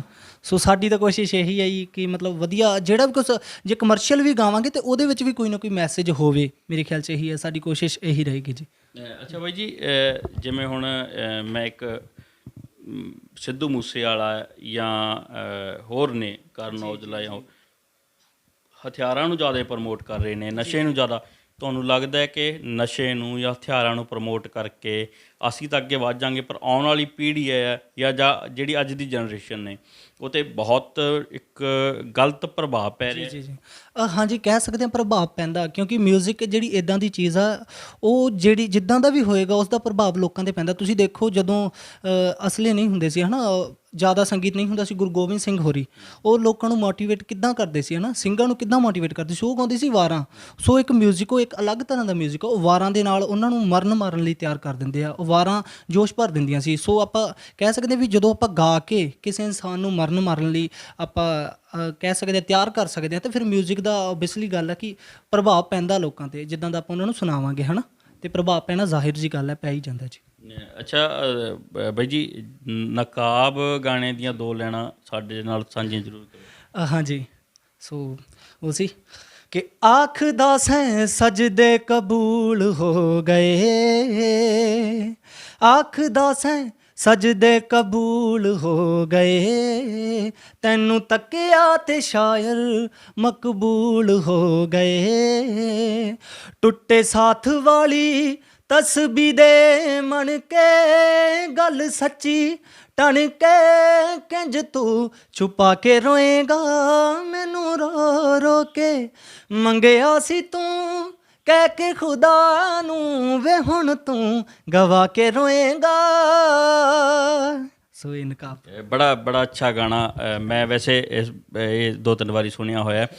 ਮੈਨੂੰ ਬੇਸਿਕਲੀ ਬਹੁਤ ਪਸੰਦ ਹੈ ਇਹੋ ਜਿਹੇ ਗਾਣੇ ਜਿਹੜੇ ਇੱਕ ਮੈਸੇਜ ਵੀ ਦੇਣ ਅਤੇ ਇੱਕ ਉਹ 'ਚ ਡੂੰਘਾ ਮੈਸੇਜ ਹੋਵੇ, ਅਤੇ ਇੱਕ ਬਹੁਤ ਅੱਛੀ ਜਿਹੜੀ ਲਿਖਤ ਹੈ ਉਹ ਤੋਂ ਪਤਾ ਲੱਗੇ ਕਿ ਇਹ ਅਸਲ ਦੇ ਵਿੱਚ ਲਿਖਤ ਕੀ ਹੁੰਦੀ ਹੈ। ਕਿਉਂਕਿ ਅੱਜ ਕੱਲ੍ਹ ਬੇਸਿਕਲੀ ਚੱਲਦਾ ਜਿੱਦਾਂ ਕੁਛ ਟਿਕਟੋਕਰ ਹੋਏ ਮਸ਼ਹੂਰ ਹੋਏ ਅਤੇ ਉਹਨਾਂ ਨੇ ਕੁਛ ਵੀ ਜੋੜਿਆ ਲਿਖਿਆ, ਜਿੱਦਾਂ ਹਰਮਨ ਚੀਮਾ ਜਾਂ ਹੋਰ 2-3, ਉਹਨਾਂ ਨੇ ਕੁਛ ਵੀ ਗਾਤਾ ਅਤੇ ਲੋਕਾਂ ਨੇ ਬੇਫਾਲਤੂ ਚੱਕ ਲੈਣਾ। ਅਤੇ ਫਿਰ ਕੀ ਸਮਝਦੇ ਹੋ, ਲੋਕ ਅੱਜ ਕੱਲ੍ਹ ਸੀਰੀਅਸ ਨਹੀਂ ਗੇ ਇਹਨਾਂ ਚੀਜ਼ਾਂ ਵਾਸਤੇ, ਕਿਉਂਕਿ ਕੁਛ ਵੀ ਗਾਇਆ ਉਹਨੂੰ ਹੀਰੋ ਬਣਾਤਾ। ਪਰ ਜਿਹੜੇ ਬੰਦੇ ਬਹੁਤ ਵਧੀਆ ਲਿਖਦੇ ਹੈ ਗਾਉਂਦੇ ਹੈ ਉਹਨਾਂ ਵੱਲ ਲੋਕ ਹਲੇ ਧਿਆਨ ਨਹੀਂ ਦਿੰਦੇ। ਸੀਰੀਅਸਨੈਸ ਖਤਮ ਹੋ ਚੁੱਕੀ ਹੈ ਲੋਕਾਂ 'ਚ, ਕੀ ਸਮਝਦੇ ਹੋ ਤੁਸੀਂ? ਹਾਂਜੀ ਕਹਿ ਸਕਦੇ ਹਾਂ, ਜਿਹੜੇ ਆਪਾਂ ਜਿੱਦਾਂ ਤੁਸੀਂ ਗੱਲ ਕੀਤੀ ਹੈ ਨਾ ਵੀ ਕੁਝ ਵੀ ਚੱਕਿਆ ਗਾਤਾ ਹੈ ਨਾ, ਉਹ ਲੋਕ ਉਸ ਚੀਜ਼ ਨੂੰ, ਲੋਕ ਬਹੁਤ ਸਿਆਣੇ, ਐਸੀ ਗੱਲ ਨਹੀਂ, ਉਹ ਉਸ ਚੀਜ਼ ਨੂੰ ਐਂਟਰਟੇਨਮੈਂਟ ਦੇ ਨਜ਼ਰੀਏ ਦੇ ਨਾਲ ਜਿਹੜੇ ਦੇਖਦੇ ਆ ਹੈ ਨਾ, ਉਹ ਕੁਝ ਟਾਈਮ ਲਈ ਹੱਸਦੇ ਉਹਨਾਂ ਨੂੰ ਦੇਖ ਕੇ। ਉਹ ਜਿਹੜਾ ਵੀ ਉਲਟ ਪੁਲਟ ਉਹ ਜਾਣ ਕੇ ਗਾਉਂਦੇ ਆ, ਪਤਾ ਉਹਨਾਂ ਨੂੰ ਵੀ ਇਹ ਸਭ ਵੀ ਸਾਨੂੰ ਲੋਕ ਸੁਣਨਗੇ ਹੈ ਨਾ, ਪ੍ਰਮੋਟ ਕਰਨਗੇ, ਬਸ ਇਹਨਾਂ ਵੀ ਉਹ ਹਾਸੇ ਦੇ ਵਿੱਚ ਲੋਕ ਉਹਨਾਂ ਨੂੰ ਸੁਣ ਲੈਂਦੇ ਆ। ਸੋ ਇਹ ਚੀਜ਼ਾਂ ਥੋੜ੍ਹੇ ਸਮੇਂ ਲਈ ਹੁੰਦੀਆਂ, ਲੰਮੇ ਸਮੇਂ ਲਈ ਨਹੀਂ ਹੁੰਦੀਆਂ। ਜਿਹੜੀ ਸੱਚਾਈ ਆ ਉਹ ਹਮੇਸ਼ਾ ਜ਼ਿੰਦਾ ਰਹਿੰਦੀ ਹੈ, ਕਹਿ ਸਕਦੇ ਹਾਂ ਜੀ। ਅੱਛਾ ਬਾਈ ਜੀ, ਜਿਹੜਾ ਨਵਾਂ ਟਰੈਕ ਆ ਰਿਹਾ ਉਹਦੀ ਕੋਈ ਇੱਕ ਅੱਧੀ ਲਾਈਨ, ਮੈਂ ਬਾਹਲਾ ਨਹੀਂ ਤੁਹਾਨੂੰ ਕਹੂੰਗਾ ਕਿਉਂਕਿ ਉਹ ਲੀਕ ਵਾਲੀ ਗੱਲ ਹੋ ਜਾਂਦੀ ਹੈ, ਇੱਕ ਅੱਧੀ ਲਾਈਨ ਤਾਂ ਕਿ ਸਾਡੇ ਦੇਖਣ ਵਾਲਿਆਂ ਨੂੰ ਵੀ ਅਤੇ ਹੋਰਾਂ ਨੂੰ ਵੀ ਪਤਾ ਲੱਗ ਜੇ ਕਿ ਬਾਈ ਹੋਰਾਂ ਦਾ ਜਿਹੜਾ ਨਵਾਂ ਗਾਣਾ ਆ ਰਿਹਾ ਉਹ 'ਚ ਕਿੰਨਾ ਕੁ ਦਮ ਹੈਗਾ। ਚਲੋ ਜੇਕਰ ਤੁਸੀਂ ਕਹੋ ਤਾਂ ਮੈਂ 2 ਲਾਈਨਾਂ ਉਹਦੀਆਂ ਜ਼ਰੂਰ ਸੁਣਾਊਂਗਾ ਤੁਹਾਨੂੰ। ਕਿ ਉਮਰਾਂ ਦੀ ਬੇਰੰਗੀ ਪੂਣੀ ਤੋਂ 7 ਰੰਗੇ ਵੱਟੇ ਤੋਂ ਗਲੋਟੜੇ, ਉਚੜੀ ਤੂੰ ਸੇਜ ਤੇ ਬਿਠਾ ਲਿਆ, ਅਸੀਂ ਤਾਂ ਸੀ ਚੰਨਾ ਬੜੇ ਛੋਟੜੇ, ਸਾਡੇ ਤਨ ਦੀ ਵੀ ਮਿੱਟੀ ਸੋਹਣਾ ਹੋ ਗਈ, ਜਦੋਂ ਅਦਬ ਦੀ ਨਜ਼ਰ ਨਾ ਤੱਕਿਆ, ਸਾਨੂੰ ਜੰਗਲਾਂ ਦੇ ਥੋਰਾਂ ਨੂੰ ਵੀ ਮਾਣ ਵੇ, ਤੂੰ ਸਾਨੂੰ ਬਾਗਾਂ ਦੇ ਫੁੱਲਾਂ ਵਾਂਗੂ ਰੱਖਿਆ। ਮਿਹਰਬਾਨੀ ਜੀ। ਬਾਈ ਜੀ ਬਹੁਤ ਬਹੁਤ ਵਧੀਆ। ਮੈਨੂੰ ਲੱਗਦਾ ਹੈ ਇਹ ਤੁਹਾਡਾ ਗਾਣਾ, ਮੈਂ 2 ਲਾਈਨਾਂ ਸੁਣੀਆਂ ਅਤੇ 2 ਲਾਈਨਾਂ 'ਚੋਂ ਕਹਿ ਸਕਦਾ ਵੀ ਪਹਿਲਾਂ ਵਾਲੇ ਨਾਲੋਂ ਵੀ ਬਹੁਤ ਵਧੀਆ ਗਾਣਾ ਹੈ ਅਤੇ ਬਹੁਤ ਜ਼ਿਆਦਾ ਚੱਲਣ ਵਾਲਾ ਹੈ। ਅਸੀਂ ਆਸ ਕਰਦੇ ਹਾਂ ਕਿ ਇਹ ਗਾਣਾ ਤੁਹਾਡਾ ਬਹੁਤ ਉਚਾਈ ਤੱਕ ਜਾਵੇ, ਬੁਲੰਦੀਆਂ ਛੂਵੇ। ਸੋ ਬਾਈ ਜੀ, ਸਟੱਡੀ ਦੀ ਫਿਰ ਮੈਂ ਤੁਹਾਡੇ ਨਾਲ ਗੱਲ ਕਰੂੰਗਾ ਕਿ ਹੁਣ ਤੁਸੀਂ ਕੀ ਕਰ ਰਹੇ ਹੋ, ਸਟੱਡੀ ਕਰ ਰਹੇ ਹੋ ਜਾਂ ਕੋਈ ਜੋਬ ਕਰ ਰਹੇ ਹੋ? ਹਾਂਜੀ, ਨਾਲ ਮੈਂ ਜਿਹੜੀ as a music teacher Bathinda school ਦੇ ਵਿੱਚ, ਸ਼ਾਮ ਰੌਕ ਸਕੂਲ, ਮਿਊਜ਼ਿਕ ਟੀਚਰ ਦੀ ਜੋਬ ਕਰ ਰਿਹਾ, ਔਰ ਨਾਲ ਮੈਂ ਮਿਊਜ਼ਿਕ ਦੀਆਂ ਕਲਾਸਾਂ ਵੀ ਕਰਵਾਉਣਾ ਜੀ, ਔਰ ਸਿੱਖ ਵੀ ਰਹੇ ਅਤੇ ਸਿਖਾ ਵੀ ਰਹੇ ਨਾਲ ਜੀ। ਅੱਛਾ, ਅਤੇ ਹੋਰ ਵੀ ਜਿਵੇਂ ਤੁਹਾਡਾ ਹੁਣ ਕੈਰੀਅਰ ਮਿਊਜ਼ਿਕ ਵਾਲੇ ਪਾਸੇ ਬਣਾਉਣ ਦੀ ਕੋਸ਼ਿਸ਼ ਕਰ ਰਹੇ ਹੋ ਤੁਸੀਂ ਜਾਂ ਬਣ ਚੁੱਕਾ ਹੈ, ਹੋਰ ਵੀ ਤੁਸੀਂ ਕਿਤੇ ਜਾਂਦੇ ਰਹਿੰਦੇ ਹੋ ਕਿਤੇ, ਮਤਲਬ ਲੋਕਲ ਕੋਈ ਖਾੜਾ ਜਾਂ ਕੋਈ ਇੱਦਾਂ ਦਾ ਕੁਛ? ਹਾਂਜੀ, ਜਿਹੜੇ ਮੈਨੂੰ ਪਿਆਰ ਕਰਨ ਵਾਲੇ ਆ ਲੋਕ ਹੈ ਨਾ, ਸੋ ਜਿੱਥੇ ਵੀ ਉਹ ਬੁਲਾਉਂਦੇ ਮੈਂ ਜ਼ਰੂਰ ਜਾਂਦਾ ਜੀ। ਛੋਟਾ ਮੋਟਾ ਪ੍ਰੋਗਰਾਮ ਕੋਈ ਵੀ ਹੋਵੇ ਮੈਂ ਕੋਸ਼ਿਸ਼ ਕਰਦਾ ਕਿ ਜ਼ਰੂਰ ਜਾਇਆ ਜਾਵੇ, ਸੋ ਜਿੰਨਾ ਵੀ ਹੋ ਸਕਦਾ ਯੋਗਦਾਨ ਪਾਈਦਾ ਜੀ। ਅੱਛਾ ਬਾਈ ਜੀ, ਸੰਦੇਸ਼ ਜਿਹੜਾ ਹੈਗਾ ਦੁਨੀਆ ਨੂੰ ਜਾਂ ਲੋਕਾਂ ਨੂੰ, ਜਿਹੜੇ ਤੁਹਾਨੂੰ ਚਾਹੁਣ ਵਾਲੇ ਨੇ, ਉਹਨਾਂ ਨੂੰ ਕੀ ਸੰਦੇਸ਼ ਦੇਣਾ ਚਾਹੋਗੇ ਸਾਡੇ ਮਾਧਿਅਮ ਰਾਹੀਂ, ਕਿ ਜਿਹੜੀ ਇੰਡਸਟਰੀ ਹੈ ਜਾਂ ਜਿਹੜਾ ਉਹ ਸੁਣਨਾ ਚਾਹੁੰਦੇ ਨੇ, ਉਹਨਾਂ ਦੇ ਵਿੱਚ ਕੀ ਚੀਜ਼ ਉਹ ਵੇਖਣ ਅਤੇ ਫਿਰ ਉਹਨੂੰ ਫੋਲੋ ਕਰਨ? ਹਾਂਜੀ ਕਹਿ ਸਕਦੇ ਹਾਂ ਕਿ ਮਤਲਬ ਪਹਿਲੀ ਗੱਲ ਤਾਂ ਚੰਗੀਆਂ ਚੀਜ਼ਾਂ ਨੂੰ ਪ੍ਰਮੋਟ ਕਰਨਾ ਚਾਹੀਦਾ ਜੀ, ਕੋਸ਼ਿਸ਼ ਇਹੀ ਕਰਨੀ ਚਾਹੀਦੀ ਹੈ। ਸੋ ਮੈਨੂੰ ਲੱਗਦਾ ਕਿ ਜਿਹੜਾ ਵੀ ਕੰਮ ਆਪਾਂ ਕਰ ਰਹੇ ਹਾਂ ਦਿਲੋਂ, ਉਹਨੂੰ ਕਰਦੇ ਰਹਿਣਾ ਚਾਹੀਦਾ। ਮਤਲਬ ਕਿਸੇ ਵੀ ਚੀਜ਼ ਦੇ ਡਰ ਤੋਂ ਆਪਦੇ ਕੰਮ ਨੂੰ ਨਹੀਂ ਛੱਡਣਾ ਚਾਹੀਦਾ ਹੈ ਨਾ, ਉਸ ਮੰਜ਼ਿਲ ਵੱਲ ਵੱਧਦੇ ਰਹਿਣਾ ਚਾਹੀਦਾ। ਕਦੇ ਨਾ ਕਦੇ ਜਾ ਕੇ ਉਹ ਚੀਜ਼ ਜ਼ਰੂਰ ਮਿਲਦੀ ਹੈ, ਸੋ ਕਦੇ ਵੀ ਘਬਰਾਉਣਾ ਨਹੀਂ ਚਾਹੀਦਾ। ਮੁਸ਼ਕਿਲਾਂ ਹਰੇਕ ਨੂੰ ਆਉਂਦੀਆਂ, ਕਿ ਸਰਤਾਜ ਸਾਹਿਬ ਦੀਆਂ ਲਾਈਨਾਂ ਨੇ ਕਿ ਕਸ ਕਸ ਰਗੜਾ ਖਾ ਕੇ ਹੀ ਮਸ਼ਹੂਰ ਹੋਏਗਾ ਤੂੰ, ਸੁਣ ਸਰਤਾਜ ਵੇ ਐਦਾਂ ਹੀ ਮਨਜ਼ੂਰ ਹੋਏਗਾ ਤੂੰ, ਸ਼ਾਇਰਾਂ ਨਾਲ ਤਾਂ ਮੁੱਢ ਤੋਂ ਹੀ ਮਿੱਤਰੋ ਧੱਕੇ ਹੋਏ ਨੇ, ਦਾਰੂ ਵਰਗੇ ਦਰਦ ਦਿਲਾਂ ਵਿੱਚ ਡੱਕੇ ਹੋਏ ਨੇ। ਸੋ ਪਰ ਇੱਕ ਗੱਲ ਸੀ ਕਿ ਜਿਵੇਂ ਰੁੱਖ 'ਤੇ ਵੱਟੇ ਮਾਰਨ ਨੂੰ ਤਹਿਜ਼ੀਬ ਨਹੀਂ ਕਹਿੰਦੇ, ਐਵੇਂ ਪੱਤੇ ਝਾੜਨ ਨੂੰ ਤਹਿਜ਼ੀਬ ਨਹੀਂ ਉਹ ਕਹਿੰਦੇ, ਸਬਰ ਜ਼ਰਾ ਹੁਣ ਕਰ ਲੈ ਫਲ ਤਾਂ ਪੱਕੇ ਹੋਏ ਨੇ, ਦਾਰੂ ਵਰਗੇ ਦਰਦ ਦਿਲਾਂ ਵਿੱਚ ਡੱਕੇ ਹੋਏ ਨੇ। ਸੋ ਮਤਲਬ ਮੁਸ਼ਕਿਲਾਂ ਤੋਂ ਘਬਰਾਉਣਾ ਨਹੀਂ ਚਾਹੀਦਾ, ਆਪਦਾ ਕੰਮ ਜਿਹੜਾ ਕਰਦੇ ਰਹਿਣਾ ਚਾਹੀਦਾ ਮੇਰੇ ਖਿਆਲ 'ਚ। ਦੋਸਤੋ, ਸਾਡੇ ਨਾਲ ਜੋ ਬਾਈ ਮਨਜੀਤ ਹੋਰਿਆਂ ਨੂੰ ਵੀ ਤੁਹਾਨੂੰ ਰੂਬਰੂ ਕਰਵਾਇਆ ਅਤੇ ਬਾਈ ਗਿੱਲ ਸਾਹਿਬ ਹੋਰਿਆਂ ਨੂੰ ਵੀ ਕਰਵਾਇਆ। ਬਾਈ ਮਨਜੀਤ, ਲਾਸਟ ਦੇ ਵਿੱਚ ਤੁਸੀਂ ਸੰਦੇਸ਼ ਕੀ ਦੇਣਾ ਚਾਹੋਗੇ ਲੋਕਾਂ ਨੂੰ? ਬਾਈ ਜੀ, ਮੈਂ ਤਾਂ ਸਿਰਫ ਇਹੀ ਕਹੂੰਗਾ ਕਿ ਆਖਿਰ ਦੇ ਵਿੱਚ ਮਨੁੱਖ ਦੇ ਪੱਲੇ ਮਨੁੱਖ ਹੀ ਹੁੰਦਾ, ਸਾਡੇ ਪੱਲੇ ਅਸੀਂ ਹੀ ਹੁੰਦੇ ਹਾਂ। ਅਤੇ ਸਾਰੀਆਂ ਚੀਜ਼ਾਂ ਨੂੰ ਦੇਖਣ ਤੋਂ ਬਾਅਦ, ਜਿਵੇਂ ਚਾਣਕਿਆ ਕਹਿੰਦੇ ਆ ਕਿ ਬੰਦੇ ਕੋਲ ਇੰਨਾ ਟਾਈਮ ਨਹੀਂ ਹੁੰਦਾ ਵੀ ਉਹ ਸਾਰੀਆਂ ਗਲਤੀਆਂ ਆਪ ਕਰੇ, ਉਹਨੂੰ ਕੁਛ ਦੁਨੀਆ ਦੀਆਂ ਗਲਤੀਆਂ ਤੋਂ ਜਾਂ ਲੋਕਾਂ ਦੇ ਤਜਰਬਿਆਂ ਤੋਂ ਵੀ ਸਿੱਖ ਲੈਣਾ ਚਾਹੀਦਾ ਹੁੰਦਾ। ਆਪਣਾ ਇੱਕ ਸੰਸਾਰ 'ਤੇ ਆਉਣ ਦਾ ਜਿਹੜਾ ਇਹ ਹੁੰਦਾ ਕਿ ਅਸੀਂ ਸਕੂਨ ਨਾਲ, ਸ਼ਾਂਤੀ ਨਾਲ, ਕੁਦਰਤ ਦੇ ਲਹਿਜ਼ੇ ਦੇ ਵਿੱਚ, ਕੁਦਰਤ ਦੀ ਤਹਿਜ਼ੀਬ ਦੇ ਵਿੱਚ ਅਤੇ ਕੁਦਰਤ ਦੇ ਨਿਯਮਾਂ ਦੇ ਅਨੁਸਾਰ ਜ਼ਿੰਦਗੀ ਨੂੰ ਜਿਉ ਸਕੀਏ। ਅਸੀਂ ਸਾਰੀਆਂ ਚੀਜ਼ਾਂ ਦੇਖਦੇ ਹਾਂ, ਪਦਾਰਥਵਾਦ ਦਾ ਜ਼ਮਾਨਾ ਹੈ, ਸਹੂਲਤਾਂ ਦਾ ਜ਼ਮਾਨਾ ਹੈ, ਤਾਂ ਅਸੀਂ ਸਾਰੀਆਂ ਸਹੂਲਤਾਂ ਨੂੰ, ਸਾਰੇ ਪਦਾਰਥਾਂ ਨੂੰ ਅਜ਼ਮਾਉਣੇ ਆ, ਅਤੇ ਫਿਰ ਸਭ ਕੁਛ ਅਜ਼ਮਾਉਣ ਤੋਂ ਬਾਅਦ ਬੰਦੇ ਨੂੰ ਇਹ ਹੁੰਦਾ ਕਿ ਹੁਣ ਸ਼ਾਂਤੀ ਹੋਵੇ, ਹੁਣ ਕਿਤੇ ਸਕੂਨ ਹੋਵੇ, ਫਿਰ ਉਹ ਇੱਦਾਂ ਦੀ ਜਗ੍ਹਾ ਲੱਭਦਾ। ਅਤੇ ਮੈਂ ਇਹ ਸੋਚਦਾ ਵੀ ਪਹਿਲਾਂ ਸਾਰੀਆਂ ਚੀਜ਼ਾਂ ਨੂੰ ਛੋਹਣਾ, ਦੇਖਣਾ, ਫਿਰ ਐਂਡ 'ਤੇ ਜਦੋਂ ਅਸੀਂ ਸਕੂਨ ਲੱਭਣ ਵਾਸਤੇ ਜਾਂਦੇ ਹਾਂ, ਉਦੋਂ ਸਾਡੇ ਕੋਲ ਸਮਾਂ ਬਹੁਤ ਥੋੜ੍ਹਾ ਹੁੰਦਾ ਅਤੇ ਕਈ ਵਾਰੀ ਹੁੰਦਾ ਵੀ ਨਹੀਂ। ਤਾਂ ਜ਼ਿੰਦਗੀ ਨੂੰ ਇਸ ਤਰੀਕੇ ਨਾਲ ਜਿਉਇਆ ਜਾਵੇ, ਜ਼ਿੰਦਗੀ ਨੂੰ ਇਸ ਨਜ਼ਰੀਏ ਨਾਲ ਦੇਖਿਆ ਜਾਵੇ ਕਿ ਅਸੀਂ ਪਹਿਲਾਂ ਭਟਕੀਏ ਨਾ, ਅਸੀਂ ਪਹਿਲਾਂ ਉਹਨਾਂ ਚੀਜ਼ਾਂ ਦੇ ਵਿੱਚ ਉਲਝੀਏ ਨਾ, ਜ਼ਿੰਦਗੀ ਨੂੰ ਸਹਿਜੇ ਦੇਖੋ। ਅਸੀਂ ਸੰਸਾਰ 'ਤੇ ਆਏ ਹਾਂ, ਜ਼ਿੰਦਗੀ ਬਹੁਤ ਛੋਟੀ ਆ, ਤਾਂ ਪਿਆਰ ਮੁਹੱਬਤ ਵੰਡਦੇ ਰਹਿਣਾ ਚਾਹੀਦਾ ਹੈ, ਭਾਈਚਾਰਾ ਥਵਾਕ ਬਣਾ ਕੇ ਰੱਖਣਾ ਚਾਹੀਦਾ ਹੈ। ਮੈਂ ਇਹੀ ਕਹੂੰਗਾ ਕਿ ਸਾਨੂੰ ਮੁਹੱਬਤ ਨਾਲ ਜਿਉਂਦੇ ਰਹਿਣਾ ਚਾਹੀਦਾ ਹੈ। ਸੋ ਦੋਸਤੋ, ਇਹ ਮੈਂ ਇਹਨੂੰ ਕੋਈ ਇੰਟਰਵਿਊ ਨਹੀਂ ਕਹਿੰਦਾ ਗਾ, ਇਹ ਸਾਡੇ ਦਿਲ ਦੀਆਂ ਗੱਲਾਂ ਨੇ ਜੋ ਬਾਈ ਹੋਰਾਂ ਨਾਲ ਸਾਂਝੀਆਂ ਕੀਤੀਆਂ। ਸੋ ਬਾਈ ਮਨਜੀਤ ਹੋਰਾਂ ਨਾਲ ਤਾਂ ਮੇਰਾ, ਜਿਵੇਂ ਤੁਹਾਨੂੰ ਮੈਂ ਦੱਸਿਆ ਕਿ ਪੁਰਾਣੇ ਰਿਲੇਸ਼ਨ ਨੇ, ਅਸੀਂ ਪੁਰਾਣੇ ਜਾਣਦੇ ਹਾਂ, ਤੇ ਪਰ ਬਾਈ ਗਿੱਲ ਹੋਰਾਂ ਨੂੰ ਮਿਲਣ ਦਾ ਪਹਿਲਾ ਮੌਕਾ ਮਿਲਿਆ, ਬੜਾ ਅੱਛਾ ਲੱਗਿਆ।